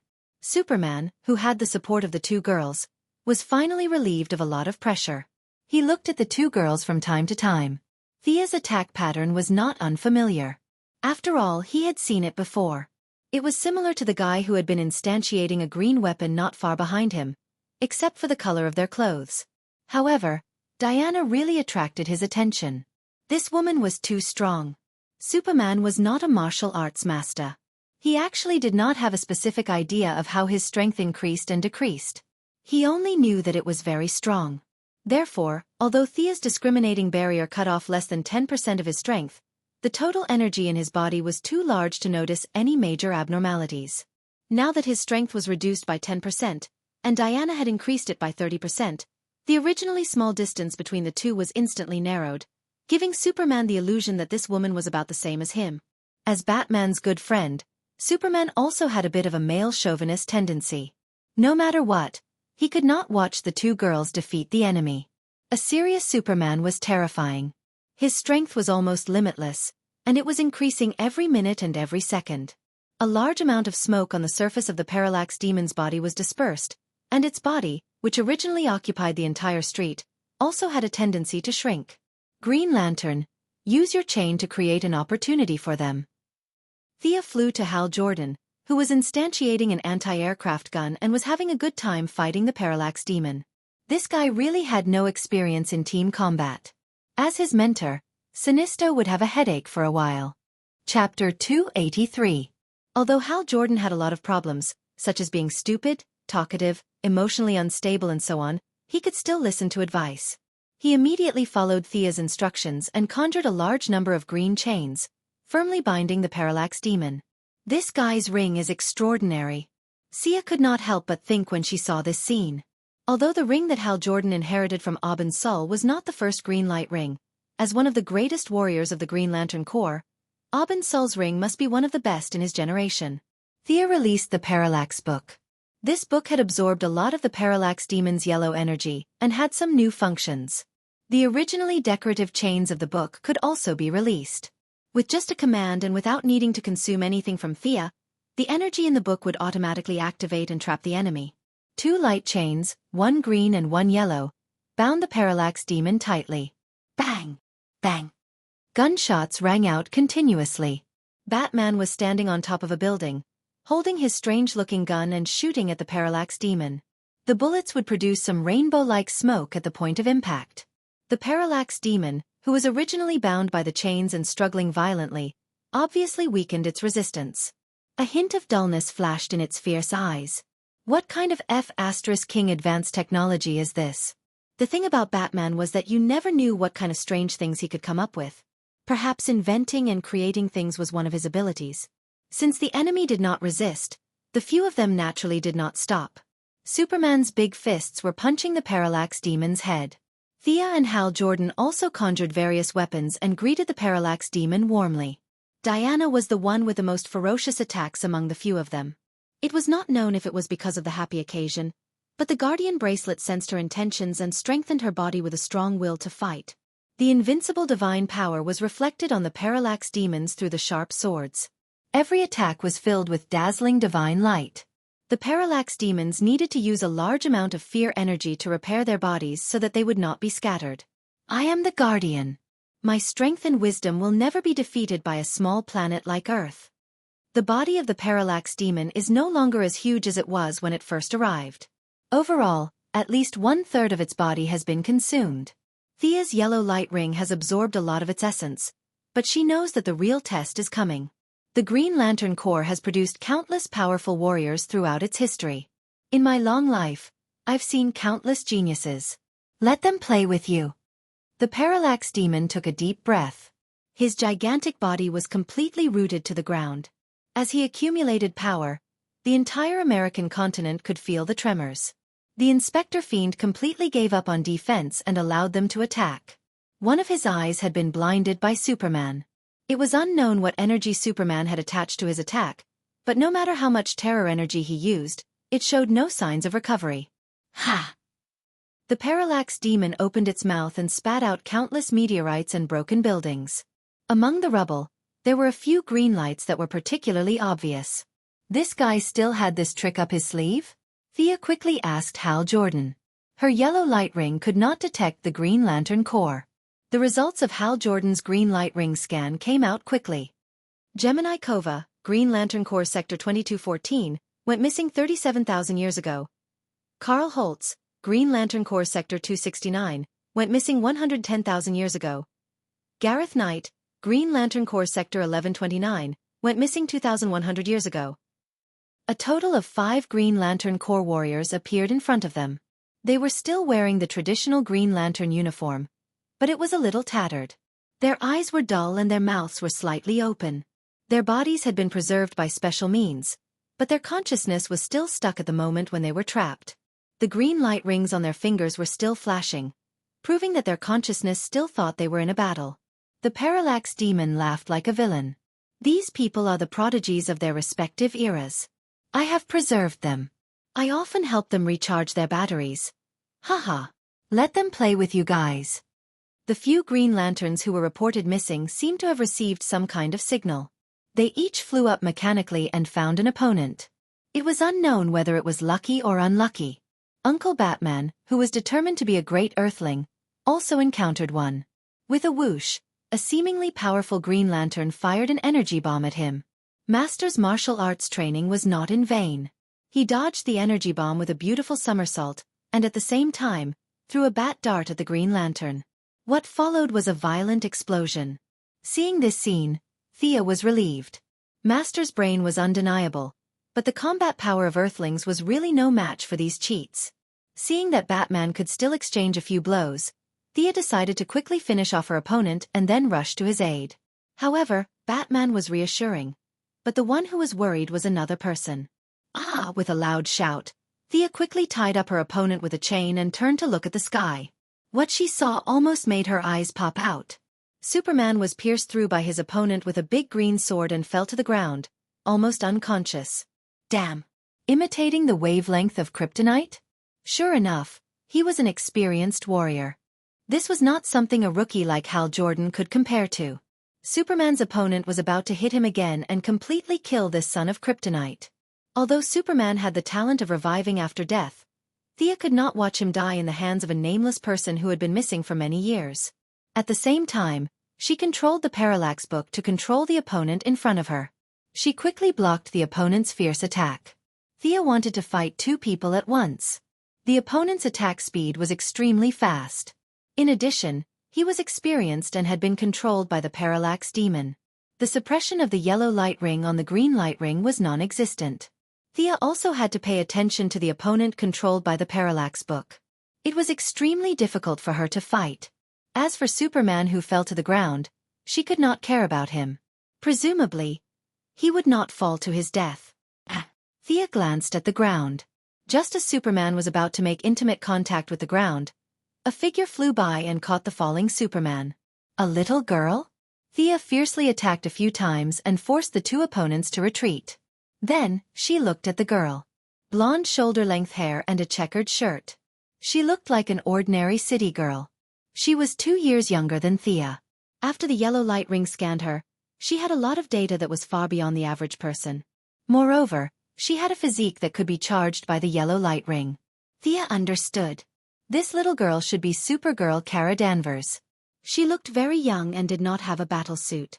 She flew over in ordinary clothes. Most likely, she had seen the satellite broadcast earlier. However, she should have some combat power. She would not be able to deal with the Green Lantern warrior. However, it would be good enough if she could help Thea restrain the parallax demon. Little girl, the big guy is fine. I'll leave the big boss over there to you. Thea shouted while pointing at the parallax demon that was chasing after Hal Jordan. Leave such a big guy to me? Aren't you guys thinking too highly of me? Kara Danvers opened her mouth slightly. She looked at the opponent that Thea had chosen for her in a daze. Chapter 284. The parallax demon stood tall with smoke swirling around it. Its huge face was dozens of meters tall. The future Supergirl might have the courage to face any enemy, but Kara Danvers, who was passing by on a whim today, was still a little nervous.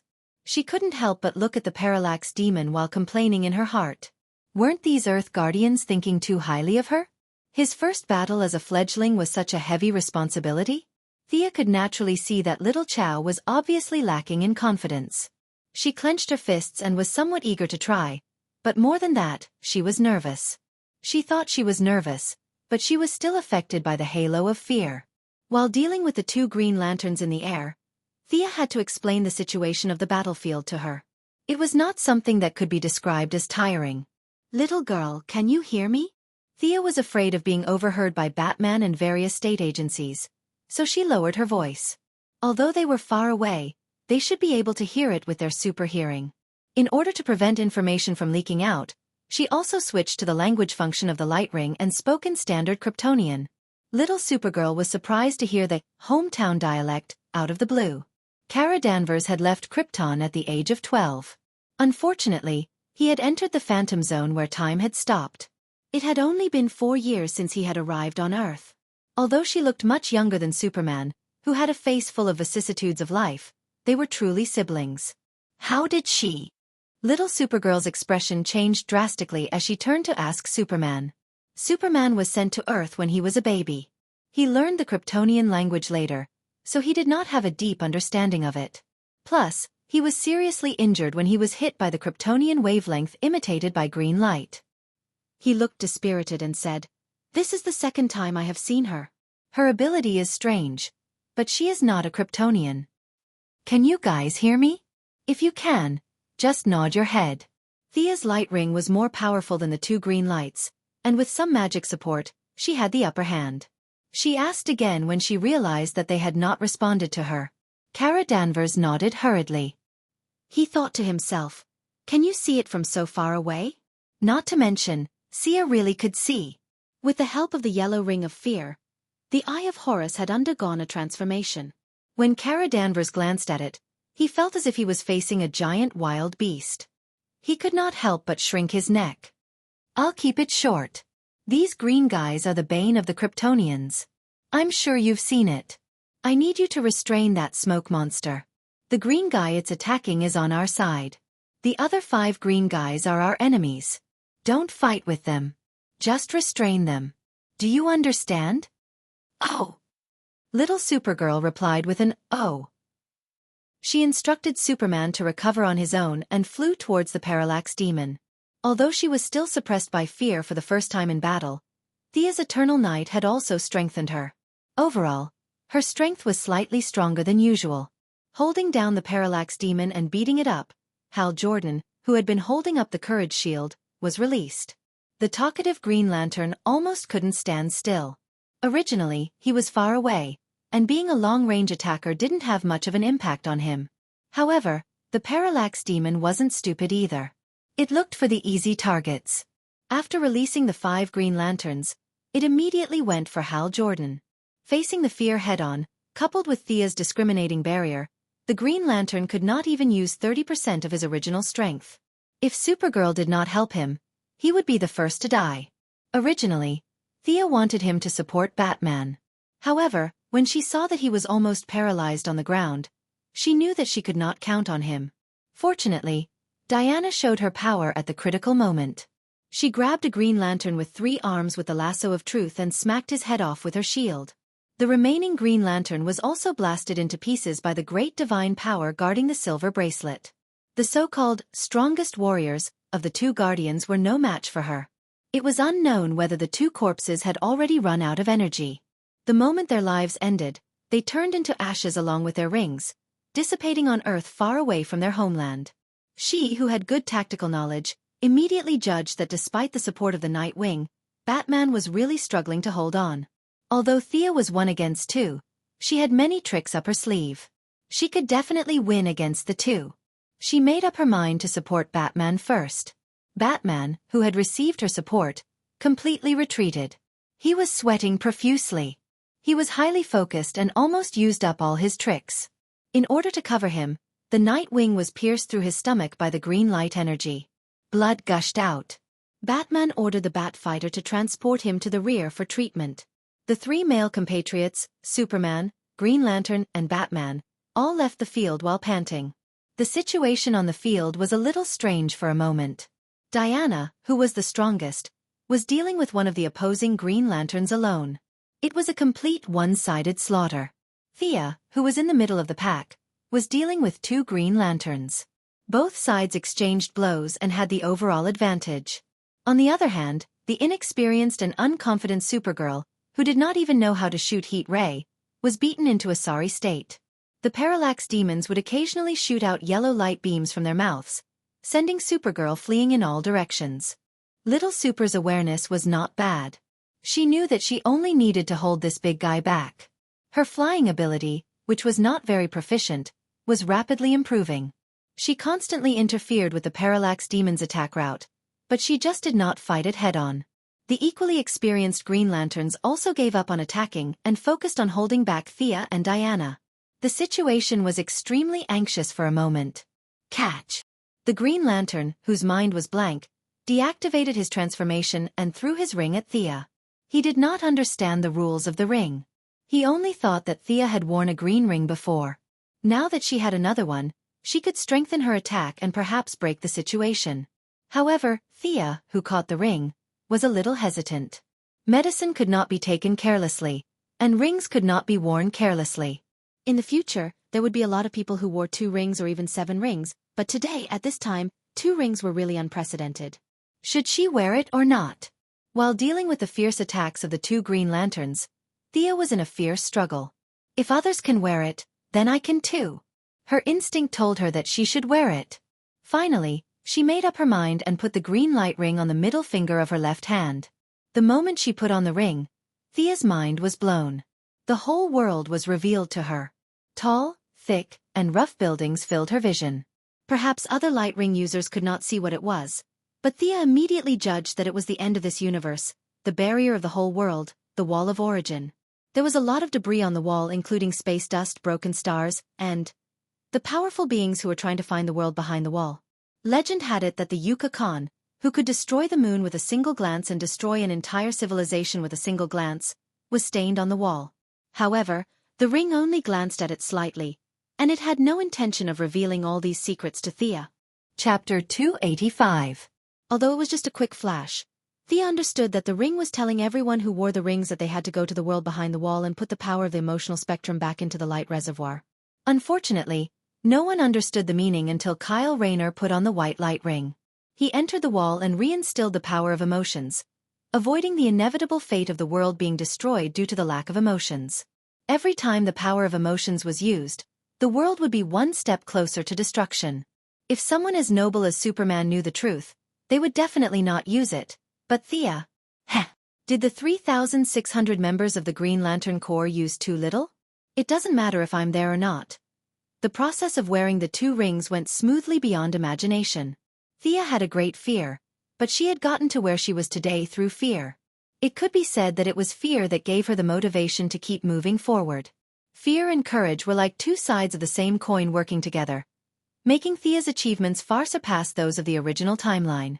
Fear gave birth to courage, and courage overcame fear. The 2 opposite emotions completed a round of exchanges in her body. In the violent turbulence, Thea completed a new transformation.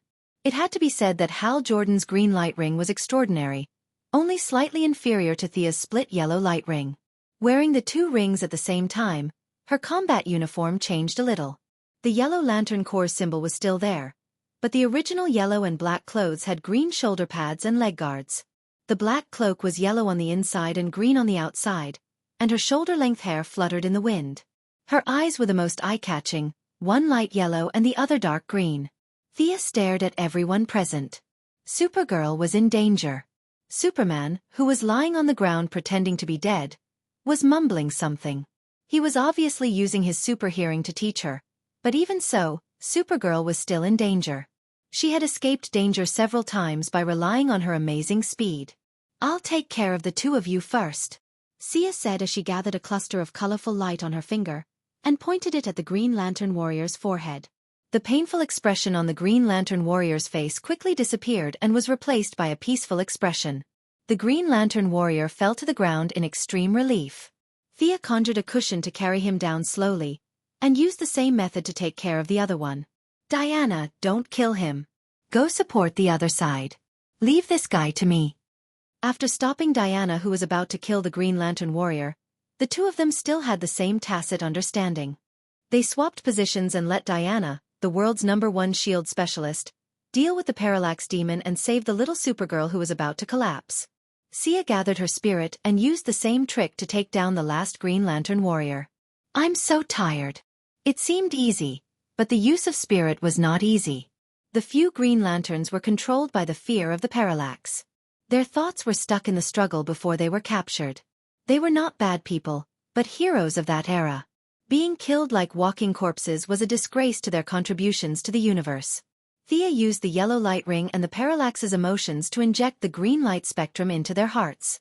Fear made people escape. Courage made people face it. Although their bodies were modified by the parallax, they were still almost decayed after a long time. Their souls were overwhelmed. They should be brought back to Eurasia to enjoy a hero's funeral, not die on Earth and be dissected by the evil scientists on Earth. Thea was not really concerned about this at first, but the green light ring gave her some new insights. She faced her heart and was ready to face the future upheaval with a more positive attitude. She would stop as many as she could. Thea took off the green light ring and threw it back to Hal Jordan. Wearing 2 rings at the same time did not change Thea's combat strength much. Controlling 2 emotions was a heavy burden on her spirit. Your spirit is too exhausted. Leave the battle here to us. Take them back to Eurasia. They are the heroes of our race. They should not be buried here. She did not know if Hal Jordan understood Thea's intention, but the 3 of them were obviously on their last breath. Hal Jordan, who now had a sense of belonging to the Green Lantern Corps, nodded heavily. I understand. They will enjoy a hero's funeral. Just as Hal Jordan was about to fly away, Thea stopped him. Aubin Su's body is in the hands of the government. I will do my best to get it back.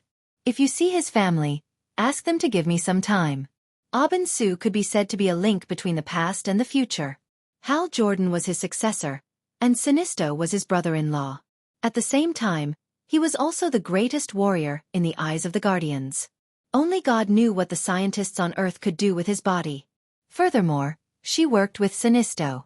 If he came to Earth and found out that his brother-in-law and best friend's body had been dismembered by the Earthlings, wouldn't he explode?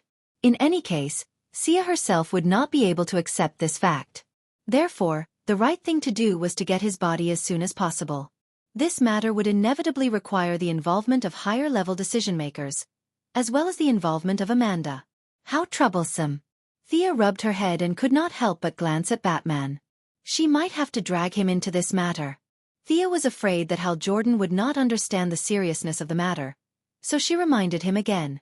You must keep Sinisto and Aubin Su's family in check. You know that the upper echelons of Earth have a very delicate relationship. They will not give up the alien's body easily. I need some time. Hal Jordan was very touched. Originally, the holders of the light ring were all sentimental creatures. He did not know Thea's thoughts. He only felt that she was the embodiment of humanity's brilliance, exuding supreme virtue. He patted his chest and said that he would handle everything. He would stop Sinisto even if he had to kneel and beg. Then, he flew out of the atmosphere with the 3 Green Lanterns with tears in his eyes. Glancing at the battlefield, Diana, who was almost maxed out, worked well with the little Supergirl. There was no need to worry for the time being. Thea flew to Superman's side. While the battle was not over and the government agents could not get in, she collected the blood flowing on the ground. She could clone a Superman if he lost a hair. This pile of blood could make a nest. This was the bad thing about fighting on Earth. It was too tiring. What are you going to do with this blood? Thea asked the 2 big bosses, Batman and Superman. She had no need for this blood at all. It was not God's blood. Who knew what would happen if she absorbed it? Superman shook his head. This blood was contaminated by the wavelength of kryptonite and could not be drunk. It was useless to give it to him. Let me deal with it, Batman said. Thea passed it to him. As for how he would deal with it, Thea did not care. Let me heal you again. Looking at Superman lying on the ground like a dead dog, Thea was speechless. This big boss was injured by kryptonite twice in the same day. He was really unlucky. Chapter 286. This time, Thea learned her lesson. She knew that Superman was a bottomless pit. He could store as much energy as he wanted. She did not use her life to inject energy into him. Instead, she only healed 30% to 40%. All right, you can fly now, right? Go outside the atmosphere and absorb energy. Superman stood up. His red cloak fluttered in the wind. Together with his strong face, he looked extremely cool. You know us very well? Is it because of the ring on your hand? That's right, that's right. Thea was too lazy to argue with him. She flew towards the parallax demon. As she flew into the battlefield, she could still hear Diana scolding little Supergirl. You use too much strength. The flying angle is not right. Don't rely on your body to block the attack. You have to choose how to dodge. Diana was blabbering on about the flaws in little Supergirl's attack. It was still a copy of the time when Thea taught her how to fight on Paradise Island. Although she could tell that little Supergirl was an alien, she had to admit that appearance was really important. The cute appearance and the passionate aura of Kara Danvers reminded her of the old Diana. The 2 of them were surprisingly compatible for the first time. Thea materialized a giant golden dragon and entered the battlefield directly. In fact, The most ideal materialization of the yellow light ring should be Diablo, the dread lord of the dark world. Unfortunately, that guy's image had nothing to do with justice. The giant dragon had no choice but to choose him. Diana, how did you find us? The giant dragon grabbed one of the Parallax demon's arms and spat out a sharp blade from its mouth to cut off the absorption. Thea took the opportunity to ask. I heard that you guys were going to build the Temple of Artemis. That's why I saw you. Diana used the shield in her hand to block the Parallax demon's yellow light beam. Under the continuous spitting, her power was far weaker than before. The silver bracelet of the Guardian hit the Parallax demon's big face.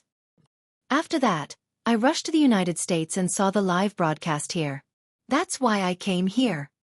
Thea found that the energy of the two came from the same source. Her own lethality was too weak. She pulled out her divine bow and knocked Zeus' lightning arrow. Using the strong mobility of the giant dragon, she flew to the Parallax demon's blind spot and shot an arrow. The power of the lightning was almost unparalleled. It caused great damage to the weakened Parallax demon. A deep blue wound remained on the demon's face for a long time. The divine power attached to the arrow was rapidly depleting its fear energy. Where have you been all these years? A streak of yellow light flashed past. Thea ordered the dragon to lower its head while she leaped up to dodge the yellow light. She then shot arrows at the Parallax demon in mid-air. Africa, Europe, Asia, I've been looking for you. Diana drew out her treasured sword. The blade of the sword seemed to be burning with a ball of fire. She quickly slashed at the Parallax devil. The tacit understanding between the two of them as they fought monsters and chatted made Little Super feel a little out of place. She couldn't help but shrink her neck. As for the other Parallax demon who was treated as a passerby, he was furious. Chatting with me while fighting? Do you think I'm dead? And don't you dare ignore me. I'll show you my true power. Before the Parallax demon could finish his sentence, a meteor seemed to fall from the sky. A red and blue figure fell from the sky and crashed into the Parallax demon with a boom. The violent impact even caused the entire Earth's crust to tremble slightly. The shockwave spread rapidly in all directions with the Parallax demon as the center point. All the buildings in its path were turned into dust. Only a smear of red could be seen floating among the dust. This fella is too strong. Thea conjured a small house and hid in it with Diana. Little Super followed suit. It wasn't that the shockwave was very destructive. With the toughness of their bodies, even Thea, who was the weakest among them, could withstand it. The main thing was that it was too dirty. Not many women could withstand fighting like this every day. Thea suspected that the hidden function of Superman's cape was to remove dust. The three of them saw the smoke dissipating slightly and came out to help. But in less than 10 seconds, they found that there was nothing they could do. Now Superman seemed to be a little excited after being exposed to the sun. He grabbed the Parallax demon and punched and kicked it. It was a very crude move, but in his hands, there was a hint of inexplicable feeling. Every punch of his had a special rhythm. Ignore. It was complete disregard. The transformation between virtual and real was ignored. The Parallax demon's body was ignored. Even when the Parallax demon created a clone in his body and tried to sneak past Superman, he was discovered and held down by Superman. I won't lose. How can a puny Kryptonian be my opponent? Superman's characteristics were too obvious. As a guardian who had lived for hundreds of millions of years, it was too easy to recognize him. But in his impression, Kryptonians were not this powerful. He couldn't figure out if this fella had mutated or undergone some kind of transformation. The Parallax demon's body was emitting waves of powerful energy waves. Its gigantic body was shrinking like a spring that had been compressed to the limit. Let's retreat first. This time, Kryptonian wasn't bluffing. He really intended to use a big move. Thea called out to the two girls and distanced themselves first. Other than the kryptonite, nothing else could hurt him. Superman continued to attack the Parallax demon without fear. Boom! A loud sound that was far louder than Superman's meteor from outer space reverberated in their ears. A house that looked very soundproof and shock-absorbing appeared again. The three of them went in. But the explosion came and went as quickly as it came. Did this guy self-destruct? Thea ran out quickly. She took out the Parallax book and tried to collect the escaping energy. But she found that the energy in the air was minimal. Wait for me. I'll go take a look. Thea said and flew back. Diana wouldn't let her take the risk. She flew and followed. Little Supergirl looked around and followed. The three of them arrived at the scene one after another. They were shocked by the scene in front of them. The smoke parallax demon that occupied the entire street disappeared. In its place was a huge insect with an old face. It was 100 meters long and 3 meters tall. It had many legs and wings. Its entire body was golden. Its human-like face was filled with the traces of time. Weak chicken, Thea said softly. She didn't mean that the parallax demon was weak. She was referring to the weak will of the guardian that possessed it. It was the parallax monster's will that possessed him, not the other way around. Now, only his head was still recognizable as a human, while the rest of his body had been assimilated. His willpower was simply too weak to withstand a single blow. She drew her bow and shot an arrow at the parallax demon. She took out the parallax book and looked at it. It was okay. The energy could still be absorbed. There was nothing to say. Let's fight together. Diana didn't know what the parallax book was for. But seeing that she seemed to care about it, she drew her sword and slashed at it. Now that the disgusting smoke was gone, the parallax demon's physical attack had been strengthened significantly. However, at the same time, the parallax demon would receive more physical damage. Unfortunately, Diana was the kind of person who liked physical attacks. Chapter 287. Thea felt that the parallax demon was out of its mind. It had given up its greatest advantage and fought Superman with its physical body just to focus all its strength on Superman. It was crazy. However, in terms of pure physical damage, Thea was obviously weaker than the others. Even though she looked skinny and weak, she was still able to lift the stone pillar and smash the parallax demons with it. Compared to Thea, who had a variety of skills but did not have high physical attack power, and Supergirl, who was strong but slightly immature, Superman and Diana fully displayed their powerful destructive power. In less than a minute, the excited Superman had broken 2 of the parallax demon's limbs. Diana's attack rhythm was similar to his, but she was more gentle. Her sword flashed coldly and cut the parallax demon's carapace and wings into pieces. Thea was provoked by these monsters. She jumped far away and opened the parallax book to absorb the yellow energy. The patterns on the book began to become visible to the naked eye. Superman saw the parallax demon's weakness and sent it flying. Diana landed from the sky and stabbed the parallax demon's head with her sword. Then she jumped up. Superman and Supergirl's 4 heat rays hit the parallax demon directly. The fallen guardian, who had lived for billions of years, was blown to pieces without even saying a word. The battle finally came to an end. Superman, who had a tough face, whispered a few words to Supergirl. He did not talk to the others and left alone. Supergirl said goodbye to the others embarrassedly and flew to the other side. Thea began to gather the scattered fear energy.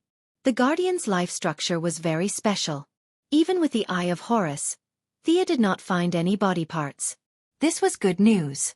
She was not interested in digging 3 feet into the ground to look for pieces of such a big worm. When Amanda arrived with a large group, she saw Thea flying away with Diana after collecting the yellow energy. Why did they all leave? Amanda, who had arrived at the scene with a dark expression, was speechless. She had heard that the place she was standing on used to be the central square of Seaside City. There used to be a lot of shops, but now, she felt like she was in Afghanistan. She could only ask Batman, who was standing like a javelin. Batman was also speechless. The few of them had flown away. The Bat-Mech pulled Nightwing to the rear. He wanted to leave too, but the surrounding area had been beaten into a wasteland. There was not even a meter-tall building to be found. His hook gun was completely useless. Helpless, he was blocked off by Amanda. They all flew away. Batman replied in a bad mood. He was determined to go back and research a piece of equipment that could fly on the ground. Next time, he would team up with these guys who were good at demolition so that they could escape after the mission was over. Not to mention Amanda, who was scouring the battlefield, and Batman, who was preparing to go home with the help of the 10 paths. Thea brought Diana to Star City. Knowing that she did not like to be disturbed, or that Diana was a little arrogant, Thea cast an invisibility spell on the 2 of them and walked on the streets as if there was no one around. That's the amusement park I used to go to when I was young. Do you see that bald guy over there? When I was young, my brother brought me to his backyard to cause trouble. He chased us for a long time. Do you want to try the amusement park over there? The 2 walked leisurely on the streets of Star City. No one was paying attention to them, and no one disturbed them. Sia kept introducing her past, from her childhood to her youth. When she talked about the interesting things, Diana laughed. Amusement park? I've never played it before. Diana was a little eager to try Thea's suggestion, but she was still a little reserved. Come on, but I'm afraid your clothes won't do. Thea wanted to drag her to buy the tickets, but when she realized that she was wearing a full body armor, a shield, and a long sword, she was worried that she would mistake her for a crazy person. She felt that something was wrong with the atmosphere. Idiot! I'm not the same person I was when I first came out of Paradise Island. Diana rolled her eyes at Thea flirtatiously. In the blink of an eye, she had changed into a black dress and a pair of pointy heels. Her legs were straight and long under the tight dress and pointy heels. Thea was speechless. This girl claimed that she was mature, but she was still lacking in common sense. This is an amusement park, not a runway for models. How can you play when you're dressed like this? However, in order to look more compatible with her, Thea put away her casual clothes and changed into a long dress that was similar to a formal dress. The two of them looked at each other, and for a moment, they could see the undisguised admiration in each other's eyes. Their beauty attracted the attention of many visitors in the amusement park. Even the staff could not help but criticize them when they handed the tickets to the two of them. Are these two idiots? Why are they dressed so extravagantly to the amusement park? The two of them did not care about other people's gazes. Diana did not care, and Thea was just thick-skinned. Many adults who brought their children to the amusement park were dumbfounded when they saw the two of them in their long dresses and high heels. If they were ordinary people, it would be fine, but the two of them were extraordinarily good-looking. Diana's body was filled with the classical beauty of Greece, which was not seen in America or even Europe. Thea was even worse. She had tried her best to hide her aura, but the Eye of Horus could still sense the power of fear. It was a dangerous and intoxicating charm. Here, have a taste of this, Thea said as she handed a small cake to Diana. The current Diana was no longer an ignorant girl in the original space-time who could be dismissed by ice cream. Diana took it and took a small lick. Her beautiful eyebrows furrowed. It's too sweet.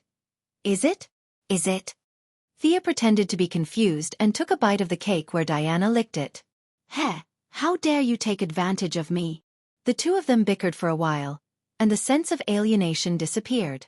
It was as if they had returned to Paradise Island.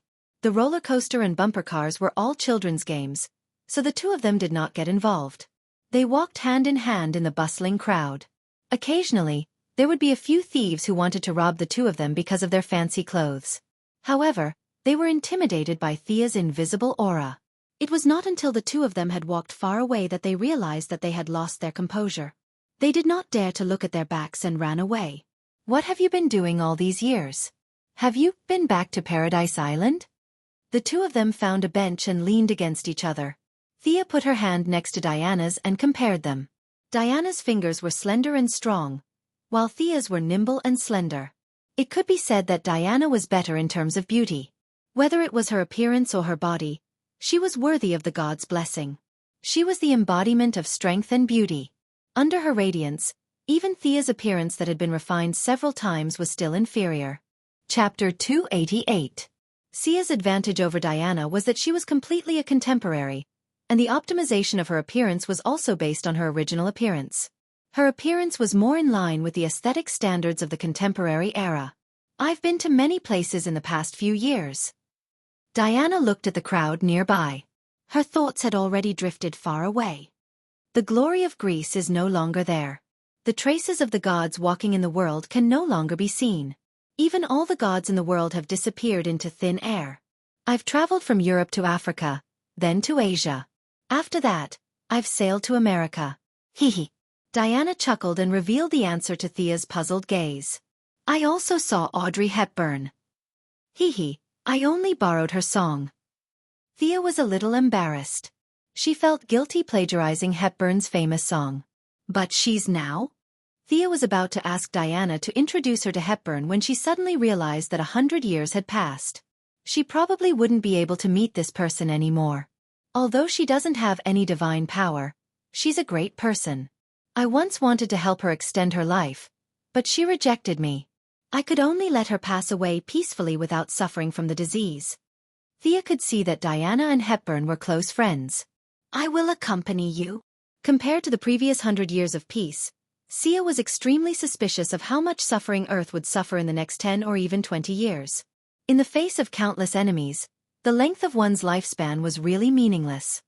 "What's your job now?" "I inherited Hepburn's foundation. I fight for the rights of women and children." Diana seemed to be very satisfied with her job. Her expression was full of a sense of mission. "So that's how it is," Sia thought to herself. "No wonder I couldn't find her at the Louvre. Diana met Audrey Hepburn because of my Moon River, and then she went to help the poor. It's really a wonderful situation. What a pity." Thea's eyes dimmed. She originally wanted Diana to stay in Star City with her. Although she didn't have high hopes, she still wanted to try.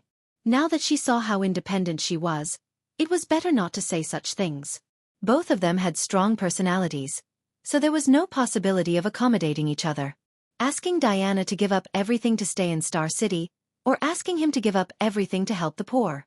Thea shuddered as she imagined the scene. It was too beautiful. A group of dirty black children would grab her for candy. She would probably even take out her bow and arrows. Fortunately, now that the two of them had reunited, it would be easy for them to meet again in the future. The yellow light ring's speed was the fastest among all the lights, and Diana's speed could also exceed the speed of sound. The distance between the two of them was not limited at all. How are the people on Paradise Island? Thea withdrew her thoughts and focused on the present. Let Diana deal with the poverty alleviation. She didn't want her money. It was better to talk about the happy past. As expected, Diana's eyes lit up at the mention of Paradise Island. That was her home. Due to the rules of her clan, she couldn't talk about Paradise Island with anyone else. However, Thea had no problem at all. Although she wasn't a member of the clan, she was still one of them, so it was not a problem for her to talk about it. "My mother built a rice barn not far from Mount Lee. You still remember that mountain, right? You threw the javelin quite a distance back then." Antiope trained another female warrior. "She's really good at fighting." Diana chattered on about the situation of the people on Paradise Island. She didn't let go of many trivial things, but these trivial things were more important to her than how many aliens they killed and how many African warlords they annihilated. Thea felt the softness in her heart and hugged her. "Do you still remember the Godslayer?" Diana asked softly. How could she forget? The Godslayer of Ares. For Sia, the only thing this stupid sword could do was to instill fire elemental magic into it during a fight. It looked cool, but it was actually useless. "Yes. My mother said that the god of fire forged two swords. One is your Godslayer, and the other is the Vulcan sword that I used in the battle just now. The Vulcan sword is sharper, but my mother said that your Godslayer is better." Thea rolled her eyes at an angle where Diana couldn't see. Hippolyte, this be *tch, must be full of bullsh*t. The Godslayer is better than nothing. Just as she was complaining, a group of children ran past them and shouted, hurry up, the circus is about to start." Thea turned around and looked at Diana. "Have you seen a circus before? Why don't we go take a look? What's so good about lions and tigers?" Diana was a little confused. She wasn't even afraid of wild animals, let alone domesticated ones. "Let's go take a look. You'll find it interesting if you treat yourself as a normal person." Thea pulled Diana. This girl didn't live a happy life. She waited for her for decades, and then went to the most difficult place in the world. She was too far away from happiness. Thea had to make her happy again. The children didn't run far. Even if they ran far away, the two of them could still catch up with them. Following their footsteps, the two of them came to the northeast corner of the amusement park. Walking into the large circular arena, they could see that there weren't many people in the audience, but they were all very focused. The show had been going on for a while. The two of them found an empty seat and sat down.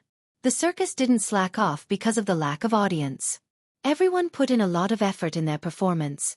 The domesticated animals also performed their show skillfully. An exaggeratedly dressed old man with a white beard led a tiger through 5 fire rings, which caused a round of applause. Thea and Diana also watched with great interest. It was easy for them to kill a tiger, but they didn't have the ability to domesticate it. "Next, let's welcome our brave warrior from Gotham, the man who can dance with the Grim Reaper." Boston Brand will perform his trick. The announcer shouted excitedly, and what he got in return was warm applause from the audience. Soon, a man in red tights appeared on the stage and threw a flying kiss to the audience. Thea glanced at it and didn't look anymore. It was just a flying man. For ordinary people it was exciting. A lot of adrenaline was secreted, and it was a dangerous and artistic sport. But for Thea and Diana, flying wasn't a difficult thing. This event was less attractive to them than the tiger that went through the fire rings. The noisy applause meant that the man's performance was good. Thea and Diana were discussing the construction of the temple. But as they were talking, an accident happened. The man who was performing the flying man exclaimed, "Like a pile of junk." He drew a beautiful arc and fell to the ground from a height of 50 meters. Bang! A burst of dust was brought up, and the warm applause came to an abrupt end. Chapter 289. The man fell heavily to the ground and stopped breathing. The crowd was shocked at first, but it was quickly replaced by panic. Many people were hysterically saying things that they didn't understand. Thea was telling Diana about the architectural style of the temple. The exterior was designed in the past, and the interior was decorated by the people from Paradise Island. What happened in front of her stunned her. What the F***ck? Thea's neck was a little stiff. It seemed that there were only 2 famous deaths in the circus in the entire DC world. Batman's son, Dick Grayson, was from a family of flying people. His parents died when he was young, so he followed Batman. The other one was in front of her, the guy with the codename Dead Man in the Dark Justice League. Thea glanced at the spirit floating in the air. It looked like him. He was wearing red tights and had a pale face. It was rare for a normal person to reveal their soul after death. Only those with extremely strong mental strength could do so. The guy who fell to his death was born with stronger mental strength than normal people. Plus, he was highly focused before his death. However, in her impression, this guy was chosen by some goddess of death after his death. Then, he became a superhero who lived between life and death. Thea wanted to ask, where is this goddess of death? Not far away, the spirit of Boston Brand, who was floating near the stage, was dissipating at a visible rate. As more people walked around the stage, his spirit dissipated faster and faster. Is there really a goddess of death? Which pantheon does this goddess belong to? Is it from Earth or from another planet? Is it from the current dynasty or the previous one? Thea didn't dare to believe in her memories. Seeing that Boston Brand's spirit was about to dissipate, it would be a pity to let him dissipate. Finally, she made up her mind. She reached out a finger that was as white as jade and pointed it at Boston Brand, whose spirit was about to dissipate. Thea's willpower wasn't as strong as Sinisto's, but her understanding of the use of energy was far better than that of the lanterns. In Boston Brand's situation, it was useless to inject divine power into him. He would probably explode. The right way was to let him release new energy from within his body. What in the world could stimulate human potential more than fear? Wrapping a trace of fear with magic power, he directly injected it into Boston Brand's spirit body. The spirit's gaze instantly turned from slackness to panic. He let out a heart-wrenching scream. Unfortunately, there was a barrier between life and death. Other than Thea and Diana, no one else could hear him. Thea had underestimated the impact of fear. Her fear was enough to paralyze a few ordinary people. Furthermore, Boston Brand was in a spirit-body state. His mind was highly focused, and without the buffer of his cerebral cortex, he directly faced the fear that seeped deep into his soul. The instantaneous mental fluctuations affected reality as the spirit body quickly fled. Thea only had time to take a glance, as though something had happened to the fellow before she couldn't find him. What's going on? Thea looked at Diana in confusion. That guy seems to have transformed from a spiritual body into a new form. I'm not sure what it is exactly. Although Diana's realm was high, she still leaned towards the physical aspect. In terms of certain knowledge, she was even inferior to Thea. I think so too. It seems to be a new mutation. Thea got Diana's affirmation and was even more certain of her judgment. At first, she was still wondering why only Boston Brand was in such a state. There were millions of people who had died in the world, and there were also people with strong mental powers. Thea couldn't help but think about it. Boston Brand had told many people about his bizarre experience, but in the subsequent developments, other than himself, no one else had seen this mysterious goddess of death. Could it be that his state was caused by me? Could it be that I'm that imaginary goddess of death? The terrifying law of causality made Thea feel a little scared. She then thought about how Rudolph lived until 1937, and how Steve Trevor spread the Spanish flu. Everything that she was involved in seemed to have changed, but the trajectory of the changes was the same as the history she knew. Was she really involved in these things? What are you thinking about? Diana's timely voice interrupted Thea's repeated arguments about the cause and effect. There were too many things involved, so Thea was not prepared to tell Diana her thoughts. I'm thinking about who the murderer is. I'm deducing. Diana rolled her eyes at her. You're pretending again. Your Eye of Horus can distinguish right from wrong, and my lasso of truth can make him speak the truth. Is there a need to do your so-called deducing? Sia had the urge to facepalm. What Diana said was right. Their abilities worked together seamlessly. That would make Washer so angry and Hattori so embarrassed.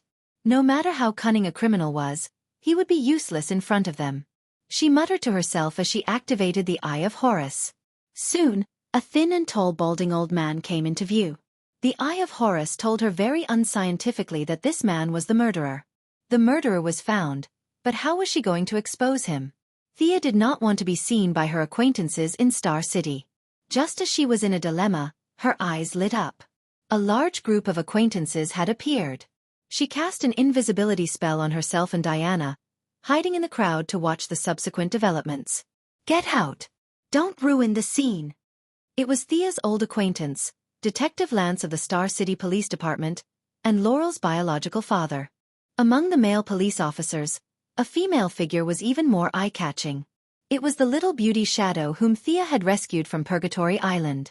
Shadow was wearing a neat police uniform and white gloves. After the accident examiner examined the body, she began to do her own forensic work. The victim was 28 years old, male, 183 meters tall. The cause of death was a fall from a high altitude. Detective Lance was very experienced in this kind of case. He quickly determined that the rope of the trapeze had been sawed off, and that he had fallen to his death during the performance. This could not have been done by an outsider, so he immediately gave the order. Take all of them away. In the past few years, with Sia's financial support, the Star City Police Station had sufficient funds and recruited young and strong police officers. The young people were bored to death in a place like Star City with good public security. When they heard the order, they went up and began to arrest people. Thea still had a lot to talk about with Diana. She did not want to see them waste time. She walked over to Shadow and set up a noise-canceling barrier. Shadow, it's me, Thea. Don't look back. I'm invisible. Shadow had seen many of Thea's tricks, so she was not surprised. She meticulously continued to examine the body. That balding and tall man over there is the murderer. Identify him. I have a way to make him tell the truth. Actually, Thea did not have a way. Any spell needed time, and there was no need for that. Under Diana's lasso of truth, no one could lie. Chapter 290. The process of Shadow testifying the suspect went very smoothly under Sia's instructions. Diana's lasso of truth was tied to his calf, but it didn't attract any attention. This person spilled the beans from a bamboo tube and told Sia about his experience. Brand asked for half of our circus's income. He's too greedy. He even signed contracts with 2 other circuses and caused a bidding war between 3 other circuses for personal gain. He seduced the senator's daughter and wanted me to apologize to the senator. He brought shame to the entire circus. The bald, lanky man was the person in charge of the circus. Under the lasso of truth, he loudly explained his motive. It could be said that he wasn't a bad person. He was dedicated to the circus and had never been selfish. On the contrary, it was Boston Brand's insatiable greed that forced him onto the path of crime. Looking at the bald, lanky man's determined face, as if he had completed a sacred mission, Thea was a little speechless. The murderer was a good person and the victim was a bad person. Where did this sense of déjà vu come from? Take him away. Detective Lance confirmed that he was the murderer after collecting evidence from several parties. He was a little sympathetic, but he still had to take the bald, lanky man away. A large number of police officers came and left. The noisy circus was completely deserted, leaving only the 2 invisible women. Come out. How do you feel after seeing your former boss's hatred for you? Thea looked at the empty seat. I really didn't know. I was so annoying. Boston Brand, who was wearing a red tights, had already woken up from his nightmare. He seemed to be trying to find some habits from when he was alive. He sat in the audience and covered his face with his hands. Unfortunately, he had no more tears. Diana had a scholar's spirit in her bones. Whether it was when she wanted to study men, or later when she saw the heifer, they all piqued her interest. Now that 100 years had passed, it was hard for her to change her nature. Seeing Brand's strange spiritual body, her bright eyes couldn't help but turn a few times. This guy's form is really strange. Can I try using the lasso of truth? Diana whispered. Thea rolled her eyes at her. Do you think this is a hoop game? However, you can give it a try. I'm also very curious as to how he became like this. Thea wanted to figure out if the so-called goddess of death was behind the scenes, because she didn't even notice Brand when he didn't show himself. She only found out that he was around because of her fear. He didn't use the invisibility spell. Instead, he seemed to be hiding in a different dimension. Diana had previously thought that Thea had something to do with this person, so she hadn't taken action. Now that she had received the signal, she grinned as she took out a lasso. As though she was playing a game, she wrapped it around Boston Brand. Speak, who are you? How did you become like this? Diana was still dressed fashionably, but her aura was like that of a goddess of war. Even though Brand was already dead, he was still scared out of his wits. Previously, Thea's fear almost scared him to death again. It wasn't easy for him to recover, but he didn't know where to go. After circling around, he returned to the circus and witnessed the development of the situation after he was killed.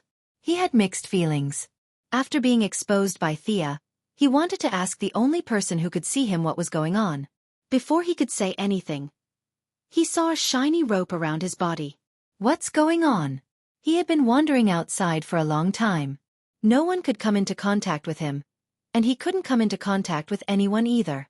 Now, what is this rope? More terrifying things had yet to come. As Diana questioned him, he couldn't help but tell her everything he knew. He told himself to shut up several times in his heart, but his body seemed to be out of control. He told her everything he should and shouldn't say. Although this guy is a bit of a jerk, he's not a bad person. It's just that his hallucinations are a bit strange. Diana asked a few more questions. She retracted the lasso and whispered to Thea.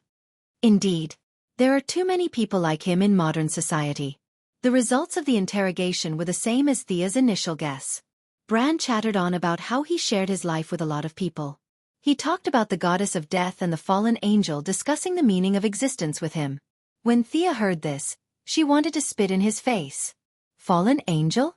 What kind of supreme existence would be able to discuss the meaning of existence with a trapeze artist like you? It hadn't even been 20 minutes since he died and ran back. There was no goddess of death at all. Everything was just a figment of his imagination after he focused his mind. It could be said that the only suspicious person he had met after he regained consciousness was Thea herself. Was it because she knew everything about the dead that she created him, or was he created by her in the first place? The complicated relationship gave Thea a headache. She waved at Brand and said, "Forget it. It's nothing. Go do your thing." Thea and Diana were on their honeymoon. She didn't want this guy to follow them around like a ghost. However, her attitude made Brand want to cry. I'm busy? Busy my ass. I don't even have a body anymore. I want to be busy. If it was in the past, he would have scolded her. However, now that he was neither alive nor dead, his mentality had changed drastically. Plus, Thea's fear had been deeply rooted in his soul, so he didn't dare to bare his teeth at her. Thea also felt that it was a little inappropriate to leave him alone. This guy's abilities seemed to be useful. She immediately said, "How about this?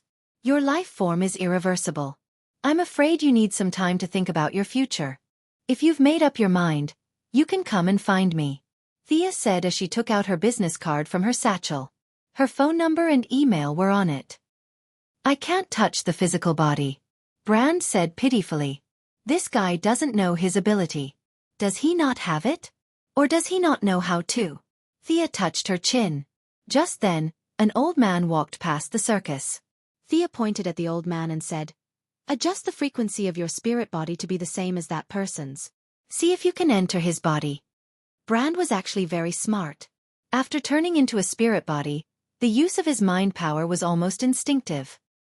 He floated to the old man's side, prepared for a moment, and entered his body. Brand, who was in the old man's body, looked down at his hands. He seemed to have thought of something and asked Thea, "Then can I come back to life again?" "Unfortunately, the old man's soul has been rejecting you.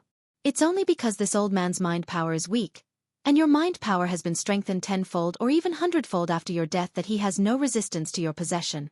While you're eroding his body is also affecting you.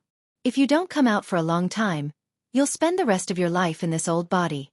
Thea combined her knowledge and gave him a rough analysis. Brand clenched his fists in frustration and jumped out of the old man's body. The old man couldn't see them and thought that he was only in a temporary trance. After checking that his body was fine, he continued to walk forward without feeling anything. Brand's face was ugly. "I've suffered because of my evil deeds. I'm already dead. I won't take away someone else's chance to live. I want to be a good person." Chapter 291. Thea didn't care if he was a good person or not, but Diana was already urging her. Knowing that he couldn't come into contact with material things, she wrapped the business card with her magic and threw it in front of him. "When you decide what you want to do, you can come and find me." With that said, Thea walked into the distance with Diana in hand like an expert, leaving Boston Brand standing at the entrance of the empty circus, out in the northwest wind. The two found a luxurious hotel and had a friendly and passionate art competition. The initial battle could only be described as a crushing defeat. Diana, whose physical fitness was at the highest level in history, could only be described as crushing Thea. Thea had no choice but to use the doppelganger technique to fight Diana together, and only then did they maintain a draw. "Are you going to wait for me here or come with me to see Amanda?" After the indescribable competition, the two took a shower. Thea was drying her hair. Su's body still needed to be retrieved, otherwise, who knows what the scientists on Earth would do to him. Is it the department that Steve Trevor later established? "I'll wait for you. I don't want to get involved in human politics." Diana was also very tired. She was lazily wrapped in a nightgown and flipping through a fashion magazine. When she heard Thea's question, she didn't even raise her head. But that warrior's body should be transported back to his planet for a proper burial. "I support you on this. Then it's up to you. When I come back, I'll definitely defeat you." After the two kissed each other intimately, Thea put on the yellow light ring and flew towards Washington. He had spoken to Amanda on the phone before, but when he saw her again, he could see that she looked terrible. Thinking about it, a third of Seaside City was destroyed, and nearly 10,000 people went missing. Of course, that was the official statement. As politicians who instinctively pushed the blame to others, they naturally needed someone to take the blame for them. On the surface, the blame was thrown to the dead Senator Hammond, but behind the scenes, the blame fell to Amanda. Amanda, who originally had the upper hand in the internal power struggle of the Heaven's Eye Society, was beaten down again, and she was once again evenly matched with Steve Trevor's forces. After the battle between Thea and Diana, they had fun for the whole day. In the end, there was a friendly match. Amanda had been scolded badly by the generals of the Department of Defense. She was born with dark skin, otherwise, she wouldn't have been able to withstand it. When she heard Lara say that Thea wanted to see her, she originally didn't want to see anyone. However, after thinking about the future, Thea was much easier to talk to than Batman. Moreover, the black-haired woman with a sword and shield who appeared today made Thea even more important in her heart. "Why are you looking for me in the middle of the night?" The female commander, who used to be tough and capable, was now exhausted. She forced herself to come to see Thea. However, Thea's first words made her nervous. "Is the body of the first alien still in your hands? I would like to request for this body to be sent back to his planet for burial." Amanda refused immediately. "That's impossible. The body was taken away by the military. There are too many political games behind this." Thea sneered. Political games? In the face of power, everything was a joke. However, she still wanted to try to convince Amanda. Although this woman had a lot of problems, she was at least patriotic. "I don't care about your political games. I just want to tell you that the body isn't a wild boar or a lion from our forest. It's an intelligent life. It has family, friends, and children." Amanda's expression was normal. She was unmoved. Thea knew that she had to give her some serious advice. He's not alone. Their organization is called the Green Lantern Corps. There are 3,600 official soldiers like him and tens of thousands of unofficial members. With such a large organization, do you really want Earth and America to suffer their wrath? Amanda was a little hesitant. One alien was enough to torture her to death. Would 3,600 of them be able to survive? However, she still asked cautiously, how strong are they? Everyone's individual combat power can sink an aircraft carrier. If you include their alien technology, then... The Green Lantern Corps' biggest advantage was their numbers. At the same time, it was also their weakness. Naturally, they would not be united when there were too many people. However, there was no need to tell Amanda this. Thea saw her hesitation and added another heavy blow. If you want, I can take you to their planet to have a look. Amanda was a little tempted. However, she quickly suppressed her childish thoughts. If Earth was the #1 planet in the universe, she could go and have a look with 180 guards. However, the current situation was obviously not so. Thea was not related to her. If something happened and she ran away, how would she be able to come back if she was trapped in another planet? Amanda was really worried about Thea's illegal tour guide. She shook her head and rejected the idea of a day trip to another planet. The alien's body is indeed not in our hands. If you need it urgently, I can give you a chance to convince a few defense generals. What do you think? Thea also knew that the battle in Seaside City had attracted the attention of the world. Under such circumstances, the Sky's Eye Society had to hand over the source of everything, which was Aubin Su's body. They would need to talk to higher authorities. She had already expected this and immediately nodded in agreement. Amanda made a few phone calls. Although her tone was not servile, it was not as overbearing as it was a few days ago. She put down the phone and asked Thea to follow her. That black-haired woman with a shield today is your friend? Amanda could not help but ask halfway. That's right. Thea was puzzled. Anyone with eyes could see that. I've seen her picture. It's a group photo. Is she one of Steve's people? This question lingered in Amanda's heart. Nonsense. She's one of my people. Steve is an asshole. Thea was particularly unhappy when she heard this. If it were not for the influence of the timeline, she would have killed Steve 100 years ago. How could he still be alive now? Is that so? Amanda did not comment. Although her relationship with Thea was intermittent, on the whole, Thea was still her ally. If a powerful warrior like Diana could turn over a new leaf to her side, she would wake up laughing in her dreams. The two stopped talking. Amanda led Thea onto the plane and landed outside the Pentagon. The two took a private car into the building complex. Thea was no stranger to this place. The Quinn Group was fully transformed. The scientific and technological achievements of the Applied Scientific Experiment Department were combined with some of the wisdom of the Atom Man. The demonstration of several products was praised by the defense experts. This month alone, Thea had been to the Pentagon 3 times and signed a contract of nearly 100 million yuan. Several generals and experts in the Department of Defense who were responsible for the development and manufacturing of new products were very familiar with her, not to mention Amanda. She felt like she was going home. She took the two into the depths of the building. Chapter 292. She walked to the door of the conference room. Even through the well-sealed door, she could hear a man talking in exasperation. The voice sounded a little familiar, especially when the man kept calling her Amanda. The iron-blooded commander's face, which was already dark, turned even darker. He opened the door and walked in first. Oh, that's why the voice sounded familiar. It was him. When Sia entered the room, she saw a tall man shouting something loudly. She knew that he was not praising her for doing a good job by looking at Amanda's expressionless face. The patriotic captain who had fallen on Paradise Island had a gloomy look on his face. He was still hot-blooded, but he was no longer the same person. Time had passed, and the virus had transformed him. Although he had been promoted from captain to colonel, it was fair to say that Steve Trevor had sacrificed too much. The old man sitting at the head of the table interrupted Steve's speech. Even the old politicians could not stand Steve's gloominess. If it were not for the involvement of the Sky Eye Society, he would not have wanted to see Steve.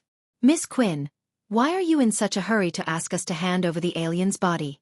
Do you have any new information? Mr. Minister, I know all the generals. Thea looked around and nodded slightly. Steve was the only one she did not recognize. In Amanda's eyes, this was a sign that Thea was drawing closer to her. In fact, Thea did not like Steve. She did not even like Superman. In short, anyone who had anything to do with Diana was an enemy. All the generals know me. You may have some findings, but I still need to tell you everything from the beginning. It's normal that you can't find any remains of the alien monster today. It's not a life form that can be explained by our current science. It has a life form that we don't understand. Today, I want to talk about something else. The body you obtained earlier was a soldier. Excuse me, if you say that we don't understand, shouldn't we do more research? The person who spoke was a lieutenant general. He interrupted Thea's rambling and asked in an unfriendly tone. This old man. Thea glanced at him. He was not only an acquaintance, but also a celebrity. Nominally, he was in charge of the logistics of the army, but in fact, he was in charge of the human strengthening project. Thea didn't know what the old guy's name was. She only knew that everyone called him General Ryan. His daughter was the famous death-courting expert, Louise Ryan. In the future, he would have a prospective son-in-law named Clark Kent. It was impossible to talk nicely to this kind of person. Only by slapping his mouth hard would he be able to reason things out. Thea said with a smile. General Ryan, I was just about to say that this corpse is not alone. His army monitors the entire universe. I am proud of the glory of Earth civilization, but in their eyes... Thea paused.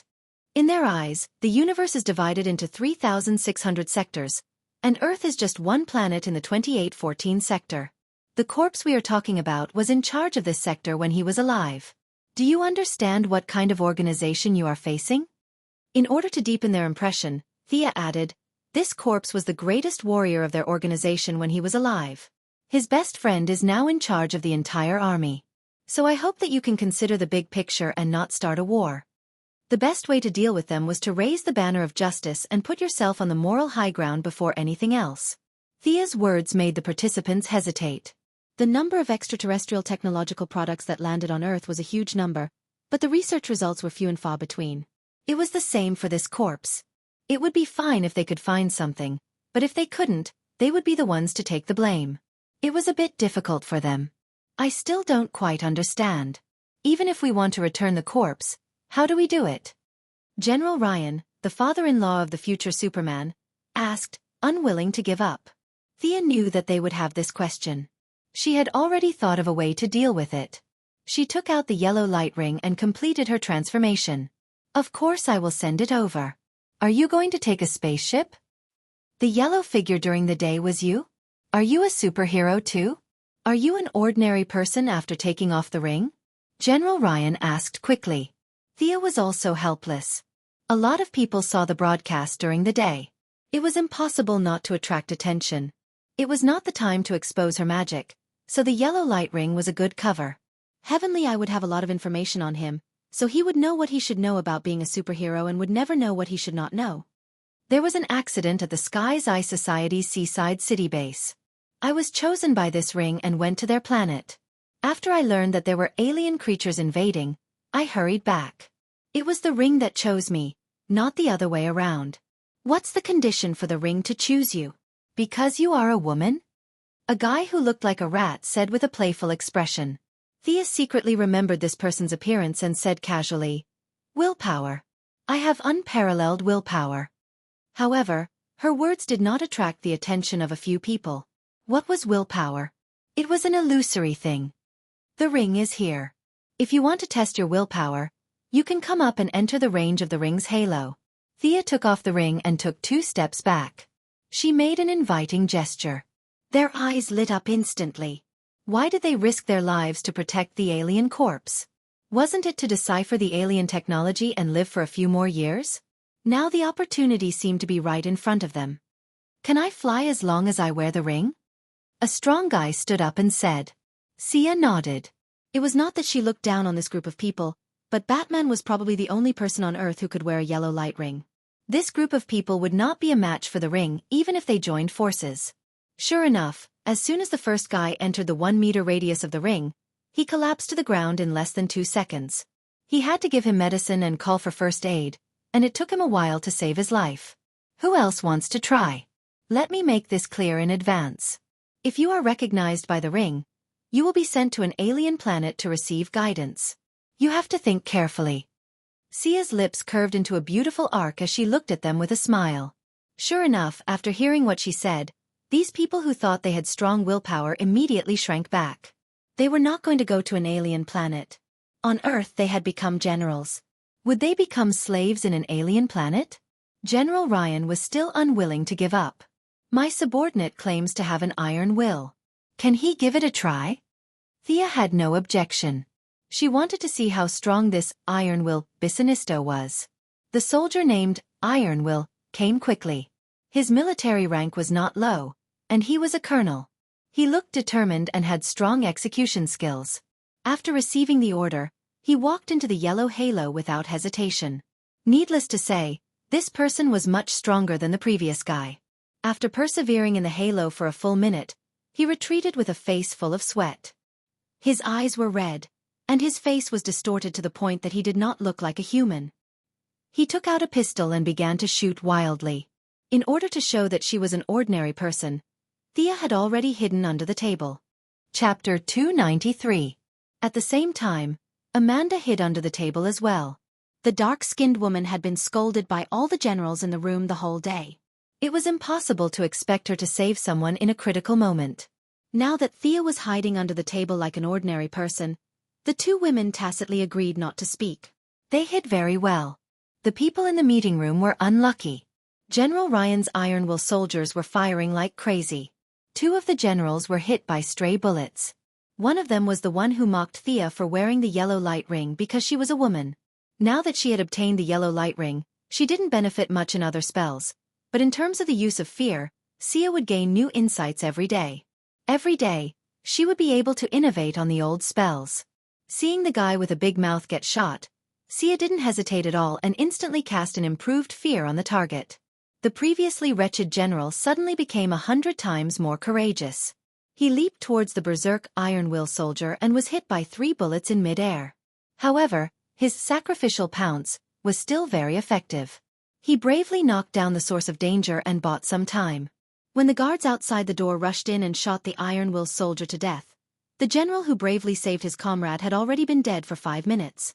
General Ryan was in a bad mood. How did he get involved in such a F***-up situation? His trusted subordinate killed a general of the United States in front of everyone. This was a tragedy that had never happened in the history of the United States. He also had enemies in the Department of National Defense. A few of them were looking at him with mischievous eyes. It was obvious that they were up to no good. Minister, Ryan ordered his subordinates to shoot and kill a respectable colleague. We have to seek justice for him. Minister, we have to punish him severely. Send him to the military court. The group of people finally got the chance to kick General Ryan while he was down. They were all excited and wanted to drag him out and execute him. Thea crawled out from under the table as usual. She did not care about the political strife. Diana was still waiting at the hotel. Their goal was to fight until dawn. She had to get the body as soon as possible. She was in a hurry to go back. She cleared her throat. Everyone, is there anyone else who wants to test their willpower? If not, let's go back to our original question. Yes, this is more important. When General Ryan saw that he had been forced into a corner, Thea's voice had saved his life. He hurriedly voiced his support. Now, he looked at Thea with a very affectionate gaze, even more affectionate than his own daughter. The Minister of Defense did not want to deal with Ryan either. There were too many twists and turns involved in this matter, and it was best to deal with it vaguely. Hence, he went with the flow and said that they should continue discussing aliens. Thea put away the ring, and the others finally breathed a sigh of relief. General Leon was in charge of strengthening the human body, and if his subordinates said that they had not been transformed, they would not believe it. After the transformation, their original reverence for extraterrestrial objects turned into fear. The leading defense minister pondered for a long time before saying into the intercom, "Get Dr. Sereth Stone to come to me." Not long after, a middle-aged black man in a white lab coat walked in. He was writing something on a tablet as he walked. "Call me if you need anything. I'm really busy." The black man did not take the room of generals seriously at all. He pushed up his glasses and said with a face full of displeasure, "Dr. Stone, we would like to ask about the alien corpse that was transported from Seaside City yesterday. Did you find anything?" The Minister of Defense did not have much respect for this expert who studied extraterrestrial technology. His tone was serious, as if he was ordering his subordinates. "What's the serial number?" The Black Doctor glanced at him with his eyes and continued to do his work. His attitude of not treating bean buns as food made the Minister of Defense's nose crooked. Damn it!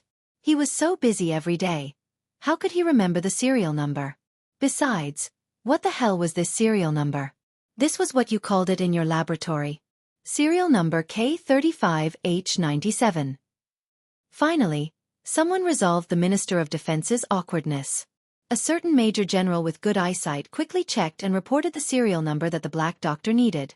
The Black Doctor checked a few times, and his thick nostrils made a muffled sound similar to a humph.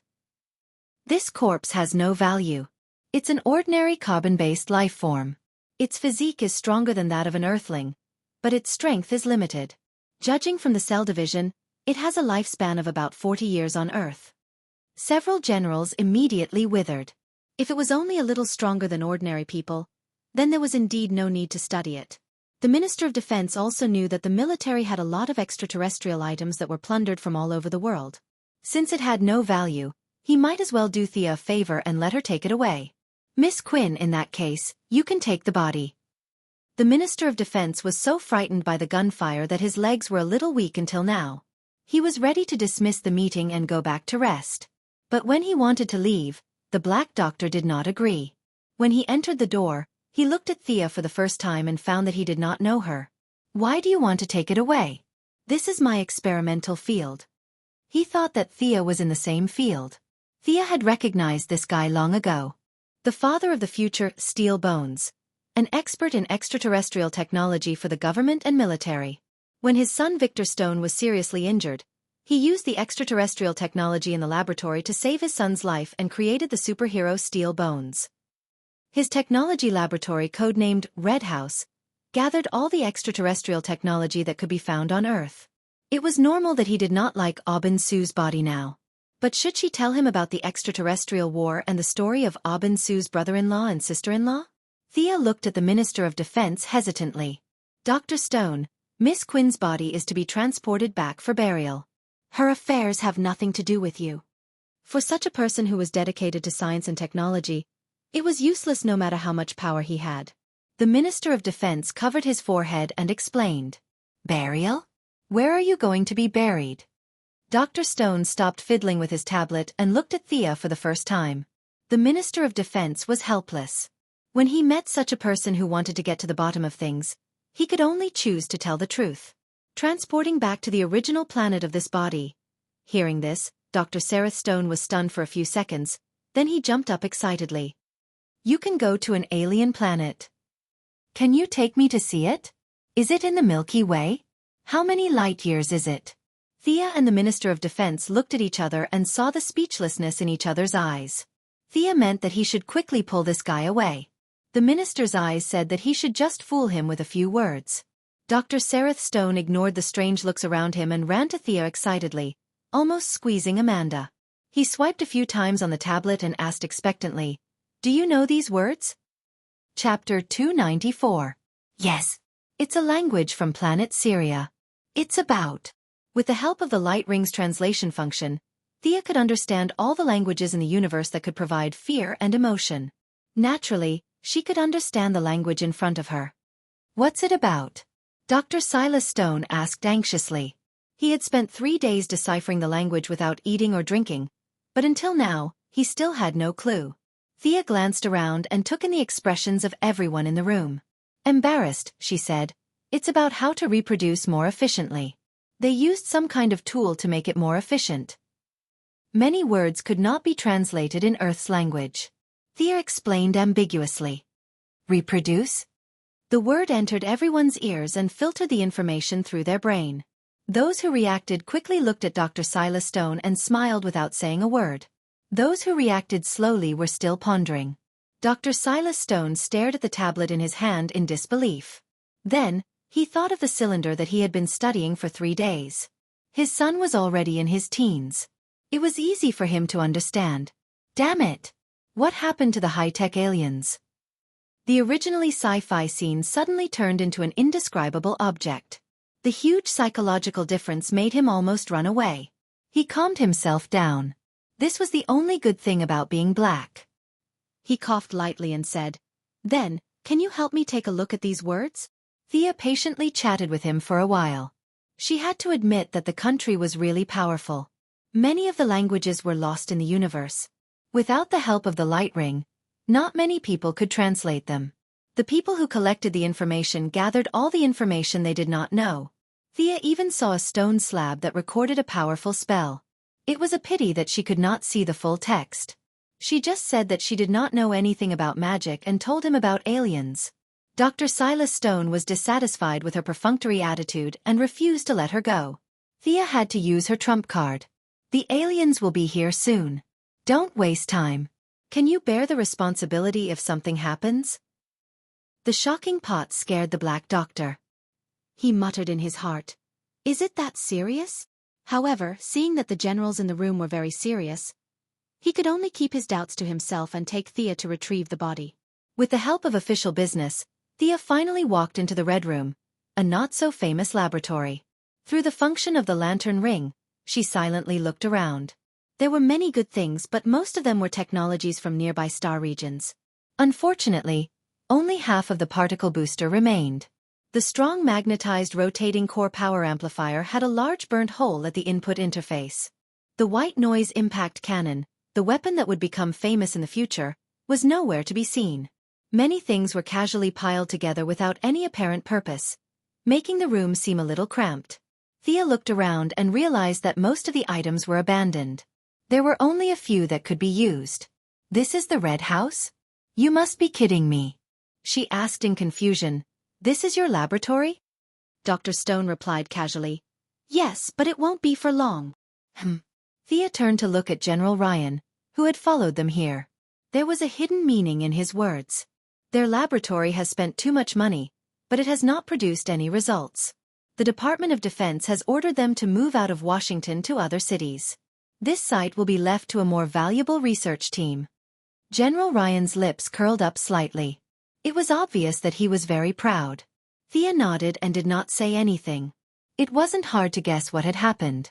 It was nothing more than General Ryan wanting to start his own human enhancement experiment. So he demoted Dr. Stone, who hadn't produced any results, to the point that he was useless. He was even kicked out of the Pentagon. Every year, the country provided the same amount of research funding, but there were fewer monks, so naturally, they could eat their fill. If nothing unexpected happened, Dr. Stone would take his team to Detroit to rebuild the Red House laboratory. Once he was out of Washington's control, his research funding would definitely be greatly reduced. Could the Quinn Corporation inject funds and get a share of the results? All of this was still far away. Thea did not show any signs of urgency. She calmly followed them inside. The process of finding Abin Su's body was not smooth at all. The body was dismembered into 108 pieces like a jigsaw puzzle. 7 or 8 experimenters struggled for half an hour before they barely pieced together a human figure on the table. Looking at the more than 100 pieces, Thea looked at General Ryan gloomily. "General, is it really okay for me to take away such a body?" General Ryan, the father-in-law of the future Superman, kept rubbing his head. He was a little speechless. Thinking about it from another perspective, if Russia and the other indescribable countries dismembered him into more than 100 pieces and sent him back to the United States, they definitely didn't want to express their peaceful relationship as brothers. "Which one of you dismembered him like this? What should I do? Send someone to explain it to me."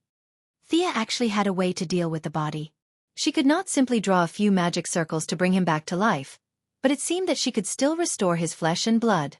However, she was not going to leave so easily. At least, she wanted some benefits. General Ryan was silent as if he did not hear anything. Several experimenters whispered to each other, "Explain? Explain to whom? Explain to whom?" Dr. Stone explained the situation to a few people in a low voice. Needless to say, the people hired in his laboratory were all very scientific. When they heard that they could go to outer space, their eyes lit up. However, soon, the harsh reality poured cold water on their heads. The few of them looked at Abin Su, who had been dissected into 10 by 10 pieces of meat. Was this a problem that could be solved by explaining? Dragging such a body to outer space? Are you sure you are not declaring war but returning the body of a brave warrior? They waved their hands desperately. One said that he was going back to his hometown to get married next month, while the other said that his father had just died and he could not leave. To be honest, Sereth Stone was very tempted. However, he was stopped by his loyal students. You'd better stay on Earth. After haggling with them for a while, she received a lot of military orders and a promise to organize the science and practical department of the Quinn Group to visit the Red House laboratory. Then, Sia took a big bag and put the body away. Leaving the Pentagon alone, she flew into the sky under the cover of the night. When she returned to the hotel, Diana was waiting for her. Thea threw the body into the dimensional ring and told the moose not to eat it. Thea started a new round of competition with Diana. Thea jumped up and used the KGB fighting skill to clamp Diana's neck with her legs. Diana did not show any weakness. She used the Sambo self-defense skill, clamped Thea's head with her legs, and fell to the ground. I won't lose. Thea's voice came from between her legs. It was a bit distorted. My body's endurance is much better than yours. You're going to lose. Diana announced her victory in advance. Chapter 295. Both of them tested each other's strength. Diana's stamina was unparalleled. With her warrior's physique, it shouldn't be too difficult for her to defeat Thea, who was an archer and a sorcerer. However, Thea had been baptized by the yellow light ring and her spirit had become much stronger. She gritted her teeth and persevered until Diana couldn't hold on any longer. Both of them reached a new height amidst the intense trembling of their souls. Wake up, wake up. Diana shook Thea, who was sleeping like a little pig. After a full 10 minutes, Thea, who had overdrawn her spirit, finally recovered. She slowly sat up on the bed. She had used up too much of her stamina and spirit last night. She had used up a bar of HP and a bar of MP to kill the big boss Diana, who had a huge amount of HP. She was too weak compared to Diana. When she got back, she had to ask Damien if he managed to steal the sword. Thea put on a few clothes and went to the roof of the hotel to get some sun to replenish her stamina. After half an hour, she was surprised to find that her spirit had increased slightly. It was amazing. This was something that had never been mentioned in any spellbook. Doing that kind of indescribable thing could increase one's spirit. It was very good. For the safety of mankind and the peace of the universe, she had to do it more often in the future. She had to treat it as a social responsibility and maintain the quality and quantity of it in the long run. After regaining her energy, Thea called room service and ordered breakfast. The two of them ate like crazy. We'll go to Ura later. Treat it as a honeymoon. Thea announced the itinerary for the next few days in a domineering manner. Ordinary people wouldn't be able to handle such a shocking itinerary. Fortunately, Diana was not an ordinary person. She nodded. I've never been to another planet before. Is the universe really that big? Earth is only one planet in Sector 2814. Thea patted her chest. Don't worry, there are not many people in the universe who can beat you. Diana didn't know that Thea was speaking from the bottom of her heart. She thought that Thea was praising her. She couldn't help but raise her eyebrows and smile happily. When the two of them were about to leave, they discovered an awkward fact. The water content in the room was a little higher than normal. There were many water stains on the carpet and walls, and they looked very fresh. The two of them were not ordinary people, so naturally, the water content was also extraordinary. If left alone, some of it could exist for a very long time. Diana, who was a little embarrassed, naturally pulled out the fire god's sword and tried to roast the crime scene again. Thea hurriedly stopped her from doing such a ridiculous thing. If the god of fire knew that she was using his sword to do such a thing, would he come out of his god's kingdom? Psychics or full-leveled warriors like Diana with godly equipment could do nothing about this situation, but Thea's variety of means showed its value at this time. Water extraction. She placed 3 water balls in the room. The room was as dry as an oven, and a slightly turbid water ball was gathered in Thea's palm. How to deal with this water ball was difficult for the two of them. Diana was a little evasive and didn't dare to look into her eyes. Thea was also in a dilemma. Both of them had divine power in their bodies, and the energy in this water ball was not low. It would be awkward if it was used by bad people to strengthen them. A ball of indescribable water was purified and injected into a human body, And then this strengthened human fought a clone made of Superman's hair and blood. Just thinking about that scene made one's hair stand on end. For the safety of mankind, it was simply, put it away. Thea took out a small bottle and poured all the liquid into it. You! Diana almost bit her tongue. Shouldn't this thing be poured down the drain? Thea was reasonable. We can't be so selfish.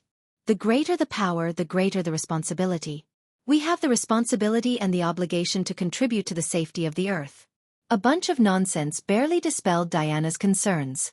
The two of them decided to withdraw the water at any time when they sparred in the future. To avoid giving bad people a chance.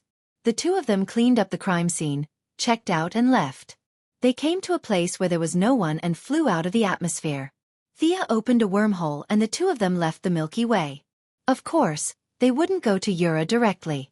It was a little dangerous to bring along Aubin Sue, who was more than $100. Green Light was definitely not a match for Diana in a one-on-one fight, but he couldn't stop them in numbers. With hundreds of people swarming up, there weren't many in the universe who could beat them.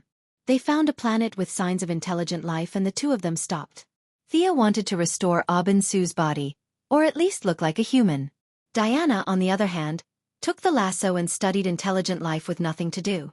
After busying for 2 hours, Thea wiped the sweat from her forehead. This Aubin Sue looked much more complete. In order to show that he was killed by the parallax demon, Thea punched a big hole in the intact body. She had as much yellow fear energy as she wanted, and the wound was faked perfectly. After putting the body back into the space ring, Thea turned around to look for Diana. She found that the girl was in a good mood. She caught an animal that looked like a mix of a rabbit and a dog and was questioning it. The wisdom blessed by Athena was not a joke. After talking for a while, Diana could roughly speak the other party's language. It could be seen that Diana was really happy. Without the so-called mission of protecting the Earth, Diana really didn't have any happy moments. They were now out of the Milky Way. The heavy responsibility on her shoulders suddenly disappeared, and her spirit and appearance were much lighter. The original plan to quickly rush to Ura was put on hold. Thea had contacted Sinisto before, and when he learned that his old friend's body had returned home, he was very happy to welcome the two of them to Ura as guests. Earth was not a big deal, and Star City was very safe. Thea decided not to use the wormhole, and let slowly fly over by spaceship. Diana said that she was not willing, but her body was very honest and followed her to start this space trip. Thea's ring could translate all languages, and Diana's strength could even sweep through some high-tech planets. The two of them leisurely took spaceships and continued to move towards Ura. There were warm and hospitable races, and naturally there were space bandits who relied on the strong to bully the weak. This was the opportunity for Diana to show her might. When she first left Earth, she was a little unconfident, but when the trip entered the second month, her confidence was almost full. There was no one in this universe who could fight. But on a certain evil planet, a group of creatures that didn't seem to be half a meter tall taught her a lesson. A giant main cannon disguised as a mountain peak completed charging without the two of them noticing. Fortunately, Thea activated the wormhole in time to escape, otherwise the consequences would have been unimaginable. In the subsequent operations, the two of them restrained themselves a lot, and finally arrived at Ura 3 months after leaving Earth. Chapter 296. Of course, the one who received them was Sinisto. Welcome to Ura. Sinisto was familiar with Thea, but his focus was on Diana. She was full of heroic spirit, and her whole body was brimming with power. She stood there like a sharp sword, sharp, cold, and full of a murderous aura. Sinisto was a little dumbfounded as he took a closer look. There was no light ring, no technological equipment, and no need to amplify her emotions 10 times or 100 times. This woman's fighting spirit was about to overflow. Were Earthlings this terrifying? The two did not fight, but based on his intuition, Sinisto felt that he might not be able to defeat this black-haired woman. Seeing Diana intimidate the unruly Sinisto, Thea was quite beautiful. She took out Aubin Sue's body from her space ring and placed it in a crystal coffin on a planet she passed by. Looking at it from the outside, it looked quite good. Sinisto gently stroked the coffin. He still respected this old friend of his who had fought alongside him for many years. He nodded to express his gratitude and brought the two to the Green Lantern Corps cemetery. Knowing that Aubin Sue was going to be buried, many Green Lanterns came to offer their condolences. The Green Lantern Corps fought all over the universe, and it was really a luxury to have their bodies recovered for burial. Many people expressed their gratitude to Thea for returning the body. How was the training? Why did you say you won't return to Earth in the future?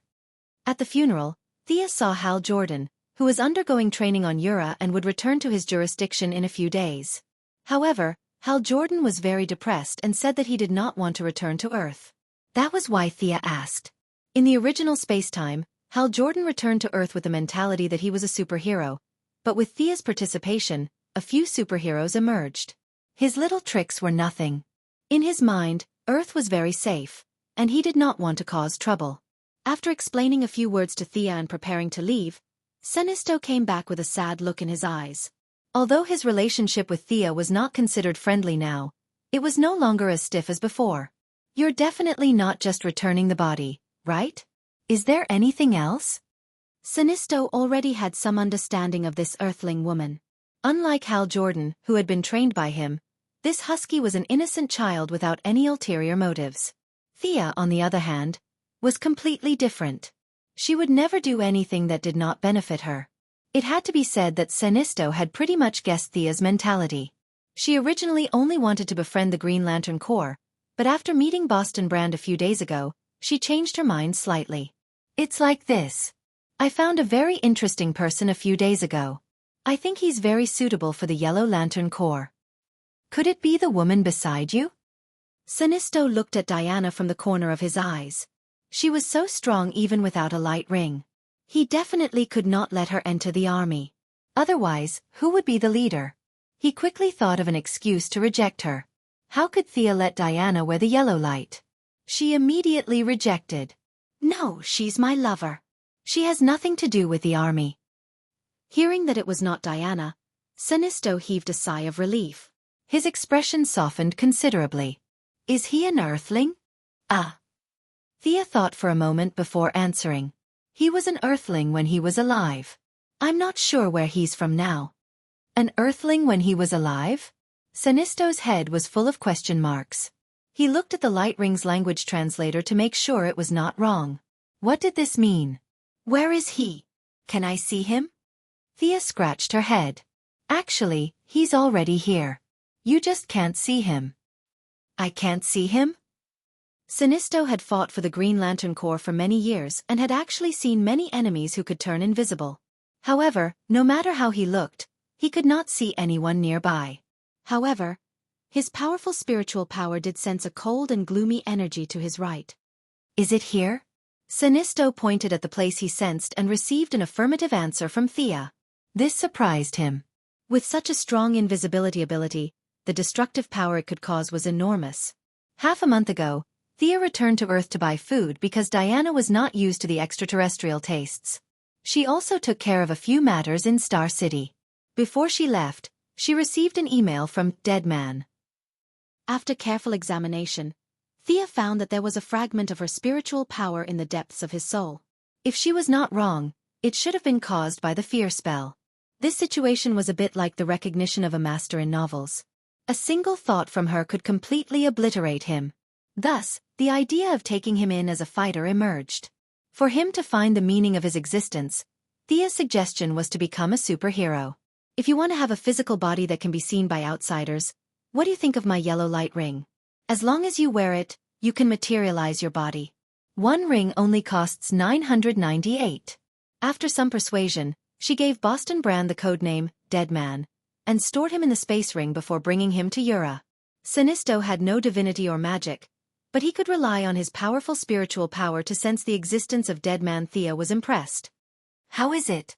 He's very powerful, right? Let him work for the Yellow Lantern Corps, Thea said frankly. Sinisto was a little hesitant. To be honest, Deadman's ability was definitely powerful. If he had not been introduced by Thea, Sinisto would have agreed immediately. However, he really did not have a good reason to refuse. It would be a pity to give away such a powerful ability. Sinisto's ambitious mentality quickly gained the upper hand. Okay, I agree. Come back with me to my residence. I've also taken in a subordinate these few days. Let me introduce him to you. Sinisto did not know about the soul fragment. He felt that he could rely on his great talents to subdue Deadman. The few of them flew to his residence. "There's a person here?" Hal Jordan, who was about to leave, also followed, but he did not see any person around. He felt a chill in his heart and asked Thea with the intention of watching a show. "Yes. His name is Boston Brand. He died a few months ago when he was performing a trapeze. He's now in a state of being between life and death." Hal Jordan looked at Thea with his mouth agape. His original doubts had not been dispelled. Instead, they increased. Is there such a magical thing on Earth? This was almost beyond the limits of his imagination. In just a few months, he had gone from a pilot to a universe warrior. His worldview had been shattered a few times, but he realized that it was not shattered enough. He had to continue shattering it. The talkative Hal Jordan fell into a daze. Without him livening up the atmosphere, the rest of them were silent. Thea soon met Sinisto's new subordinate. "My understanding of fear is second to none. I'm Lisa Draka." A blue-skinned woman with only a few pieces of cloth on her body introduced herself. Chapter 297. This blue-skinned female alien, who claimed to have an incomparable understanding of fear, respected Sinisto very much. Her eyes exuded worship and adoration, almost unconcealed, as if Sinisto was a god. Her gaze was constantly wandering around him. Thea did not know much about Lisa Draka. She only remembered that she was a general of the Yellow Lantern Corps in the original spacetime, responsible for training recruits. She was extremely loyal to Sinisto.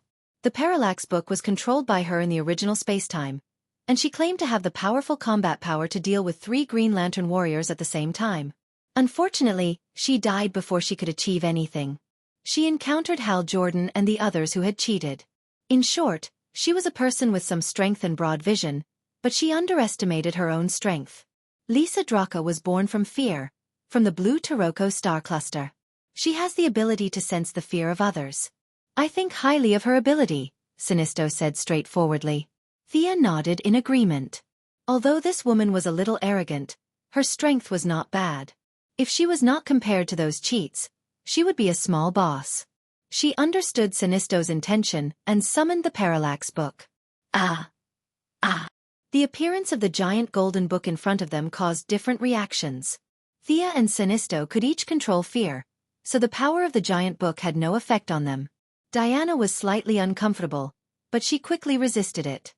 The mental state of the dead was different from that of ordinary people.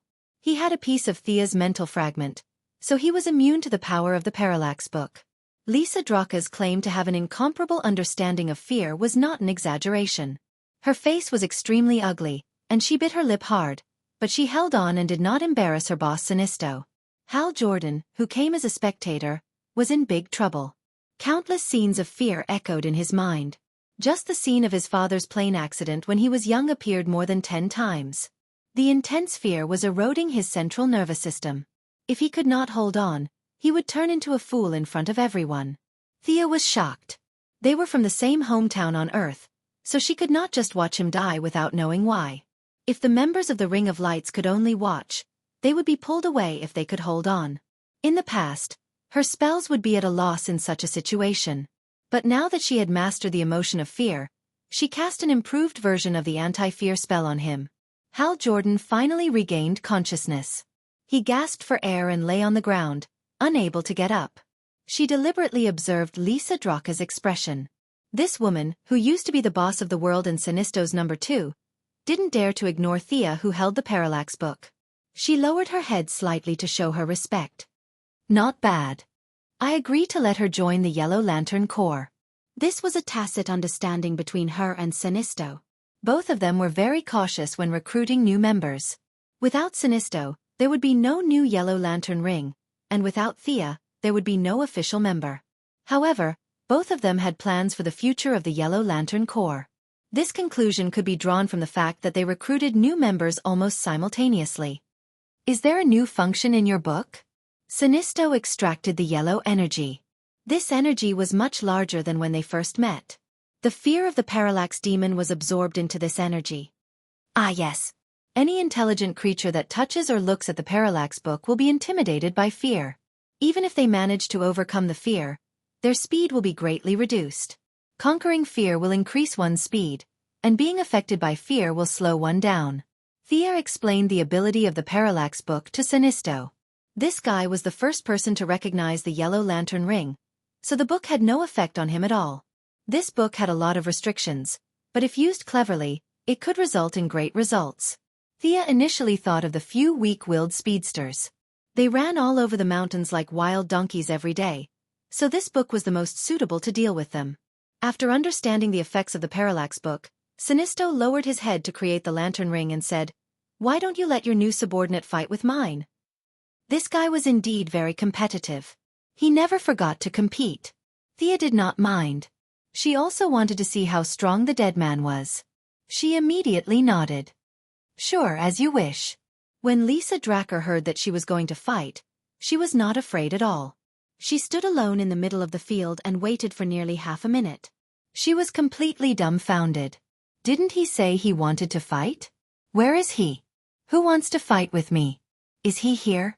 In fact, the dead man had already entered the field. He just did not make the first move because he saw that she was not moving. Sinisto's speed of creating the lantern ring slowed down significantly. He was also concentrating on sensing the dead man's location.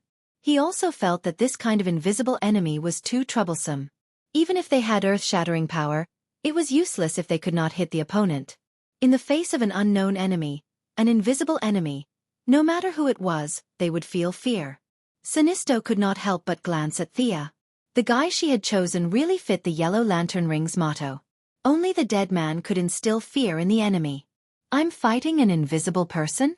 Lisa Dracker saw her boss Sinisto's serious face and knew that he was not joking.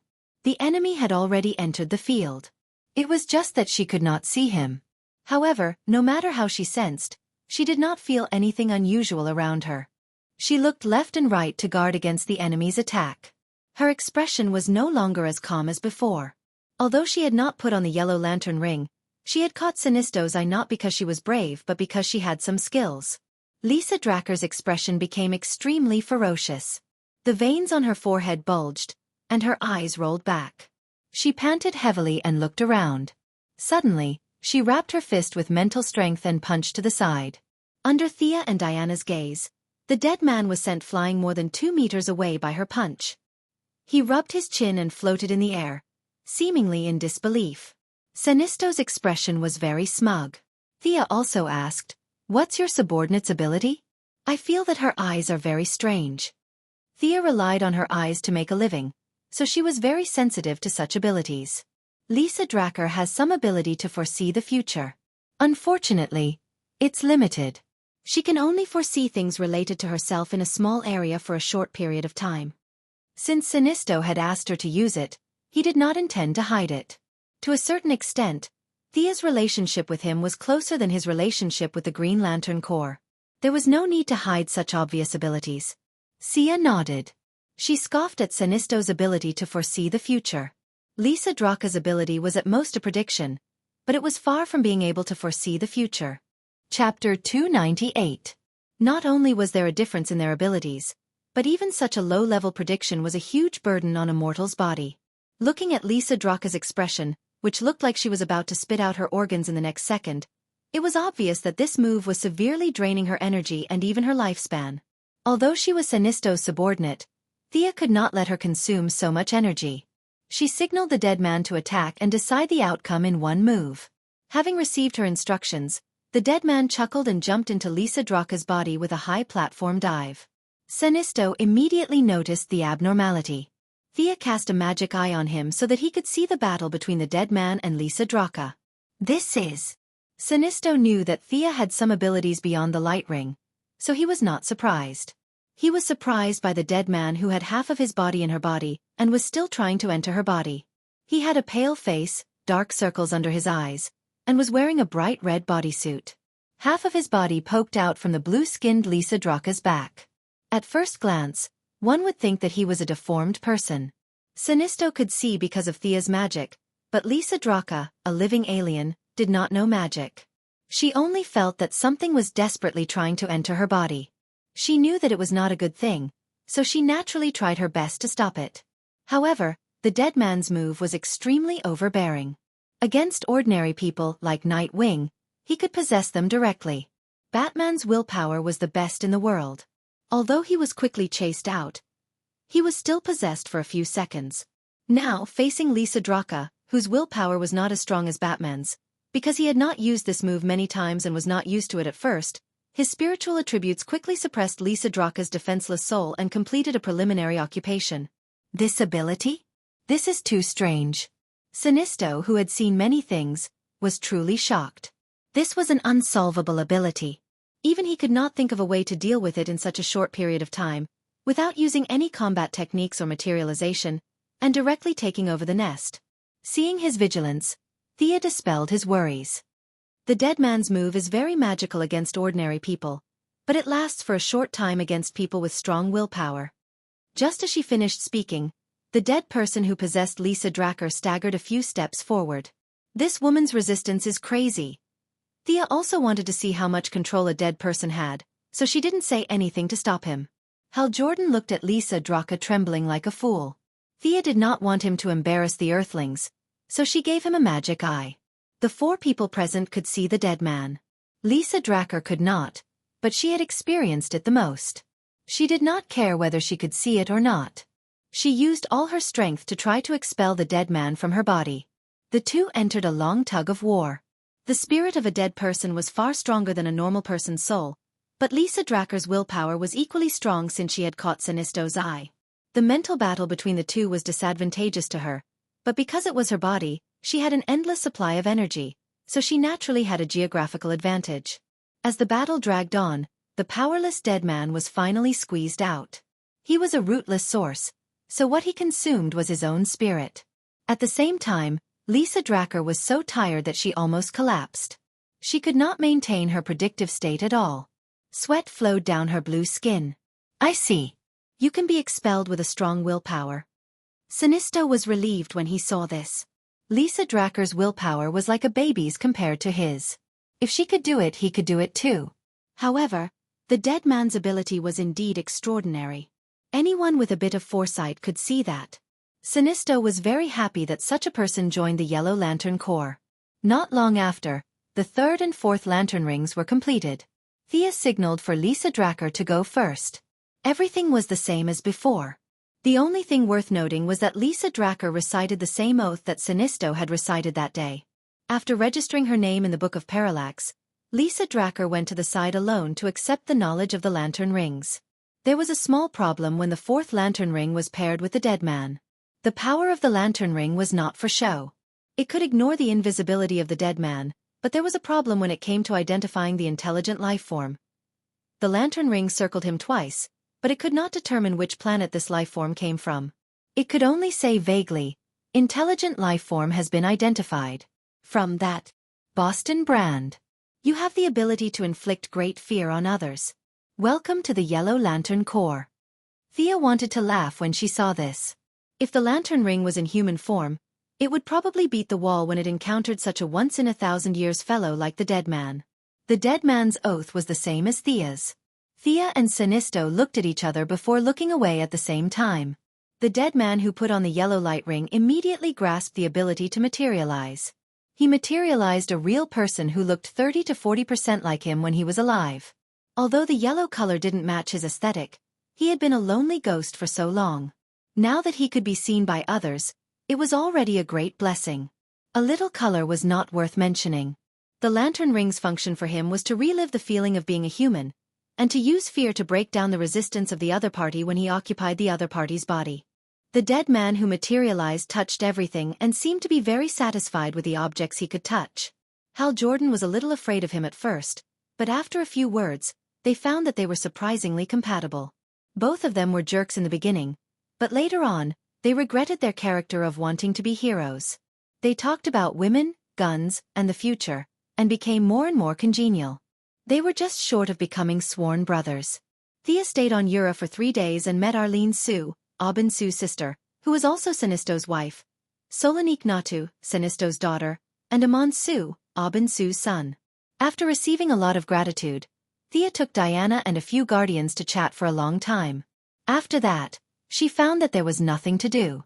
She had been away from home for a long time, and it was time for her to return to Earth. After saying goodbye to each of them, she went to the border of Sector 2814 with Hal Jordan. Now, Hal Jordan was full of a sense of mission, as if there was a demon king descending from the sky in his sector every day. He insisted on patrolling the sector and eliminating all threats before returning to Earth. Thea could not be bothered with such a stubborn person. She could not tell him that most of the most dangerous demon kings in the entire universe were on Earth. The other planets were really safe. As long as he took good care of Earth, the entire universe would be saved. Thea did not need any dead men for the time being. Seeing that the two of them hit it off, she let him and Hal Jordan eliminate the evil in the nearby star sector first. After all, the lantern ring had the ability to communicate regardless of distance, so anything could be contacted. Holding Diana's hand, they landed in Europe. The two of them once again walked the same path as before. Comparing their memories, they walked and stopped along the way. It was also time for them to part for the time being. "I'll visit you next week," Thea said straightforwardly. "Okay, I'll wait for you." Diana's smile was still so beautiful, clear, and without a trace of impurity. The two of them kissed and said goodbye, one to the west and the other to the south. Chapter 299. After returning to Star City, Thea was quickly surrounded by many miscellaneous matters. The first to bear the brunt was to increase cooperation with the military. Both parties tested each other and got what they needed. The military believed that they could rely on Thea, a second-generation official on the same side as them, to clamp down on more and more unidentified superheroes. Thea also needed their tacit approval to continue making friends with the upper class and weave a huge network of connections. Both parties hit it off immediately. Quinn Corporation received a huge order from the military, which indirectly raised Quinn Corporation's not-so-good reputation. It also effortlessly received the task of rebuilding Seaside City. On the other hand, Thea also accepted the title of the military's special affairs consultant and promised to help the military solve some problems within a limited range. Although Diana had been found and the two of them met on weekends from time to spar, the construction of the temple did not stop. After all, it was the mission of the goddess of the night. Whether it was for the sake of reputation or practicality, it had to continue. Fortunately, this matter was not a big deal, but it was really not a big deal.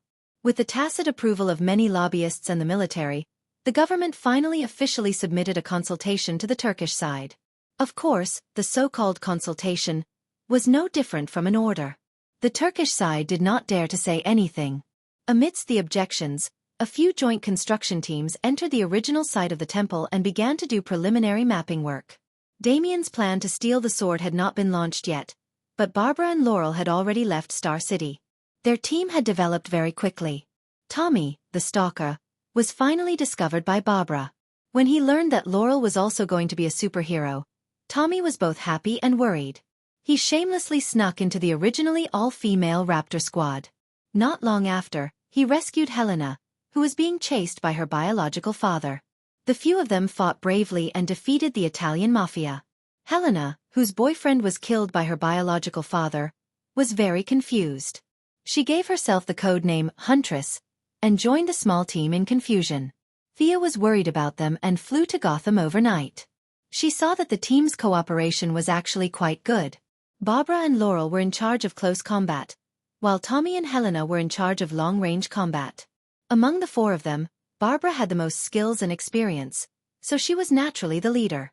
The Raptor squad officially made their debut, and the few of them had the intention to replace Batman in protecting Gotham. Everything was on the right track. Thea began to reflect on her own enhancement. Now that she was not lacking in attacking methods, her speed was also extremely fast with the help of the light ring. The only thing that troubled her was the problem of defense. The forging gods of several divine systems were all famous for forging divine weapons. Very few of them would spend their divine power to forge armor. Thea thought about it repeatedly and decided that she could only forge this armor herself. However, to use modern scientific knowledge to make an armor that could cope with future battles, even with the Atomic Man's atomic suit as a reference, the workload was still enormous. It required a huge amount of data calculations. The artificial intelligence plan from before was once again placed on the table. Regardless of whether it was to make armor or not, the artificial intelligence would provide comprehensive help to her enhancement. Thea's original plan was that with so many planets in the universe, there must be a few with artificial intelligence. However, there were too many people eyeing the Advanced Technology Laboratory in Central City, so she was ready to give up. However, after going around the various planets in the universe, she found that no matter how advanced the technology was, there was no artificial intelligence. It was only until she brainwashed the higher-ups of a certain planet that she found out that because Brainiac, a level 12 artificial intelligence robot, was too big of a threat, the various high-tech planets had formed an alliance and agreed to supervise each other and give up on the development of artificial intelligence. Earth, on the other hand, was too low level, so no one paid attention to it. In other words, the only artificial intelligence that could help Thea and get her hands on it was Reverse Lightning, the original Gideon that was created in Central City in the 25th century by a transmigrator. Hello, Professor Snow. I'm Thea Quinn. Nice to meet you. After half a year of studying, Thea successfully obtained her graduation certificate from Princeton. Now, when she greeted people again, she finally avoided the awkwardness of graduating from high school. After all, it was an Ivy League university, so she could get a good job if she went out to apply for a job. Caitlin Snow's postgraduate studies did not take much effort. Caitlin was just 28 years old this year. Although she was qualified to teach postgraduate students, she was too inexperienced. Those who graduated from famous schools looked down on her, and she also looked down on those who came from ordinary schools. In the past few years, she had not seriously taught any students. Caitlin Snow's mother ran a large-scale pharmaceutical company. She also knew Moira. With their relationship going around in circles, plus Thea's good grades and being a girl, she had no reason to refuse. The two of them met briefly in the coffee shop. Caitlin Snow did not have any aura at all. She looked like a yes-man and was easy to bully. It was hard to imagine that she would change her personality and become the supervillain, Frost Killer. The elders of both sides knew each other. There was not much difference in age, so they called each other sisters. Getting closer to Caitlin Snow was just to learn better. Thea took out a lot of questions to ask. It had to be said that Caitlin Snow's knowledge of biochemistry was very rich. She was chosen by Reverse Lightning to join the cutting-edge technology laboratory. She was truly talented. Although it was just a general conversation, it still solved many of Thea's doubts about the atomic suit. Thea thought that it was not a waste of time, and Caitlin was also very fond of her enthusiasm for learning despite being a billionaire. It could be said that both sides were very satisfied with their first contact. After learning from Caitlin Snow for less than a month, the cutting-edge technology laboratory that Thea had been looking forward to finally opened its door to her. Unlike the laboratory of the future where there would only be 2 or 3 big cats, now there was a crowd here. Everyone was busy. From time to time, there were doctors in white coats and thick bottle-bottomed lenses discussing loudly. Many big names in the research field ignored Caitlin Snow, a newcomer. As for Thea behind her, they ignored her even more. They only cared about academic results. Thea's beauty made them despise her. She was so beautiful, she was definitely not here to do research. Only a few young interns secretly glanced at Thea, but they did not dare to look at her too much. Welcome, Dr. Snow. Welcome to study, Miss Quinn.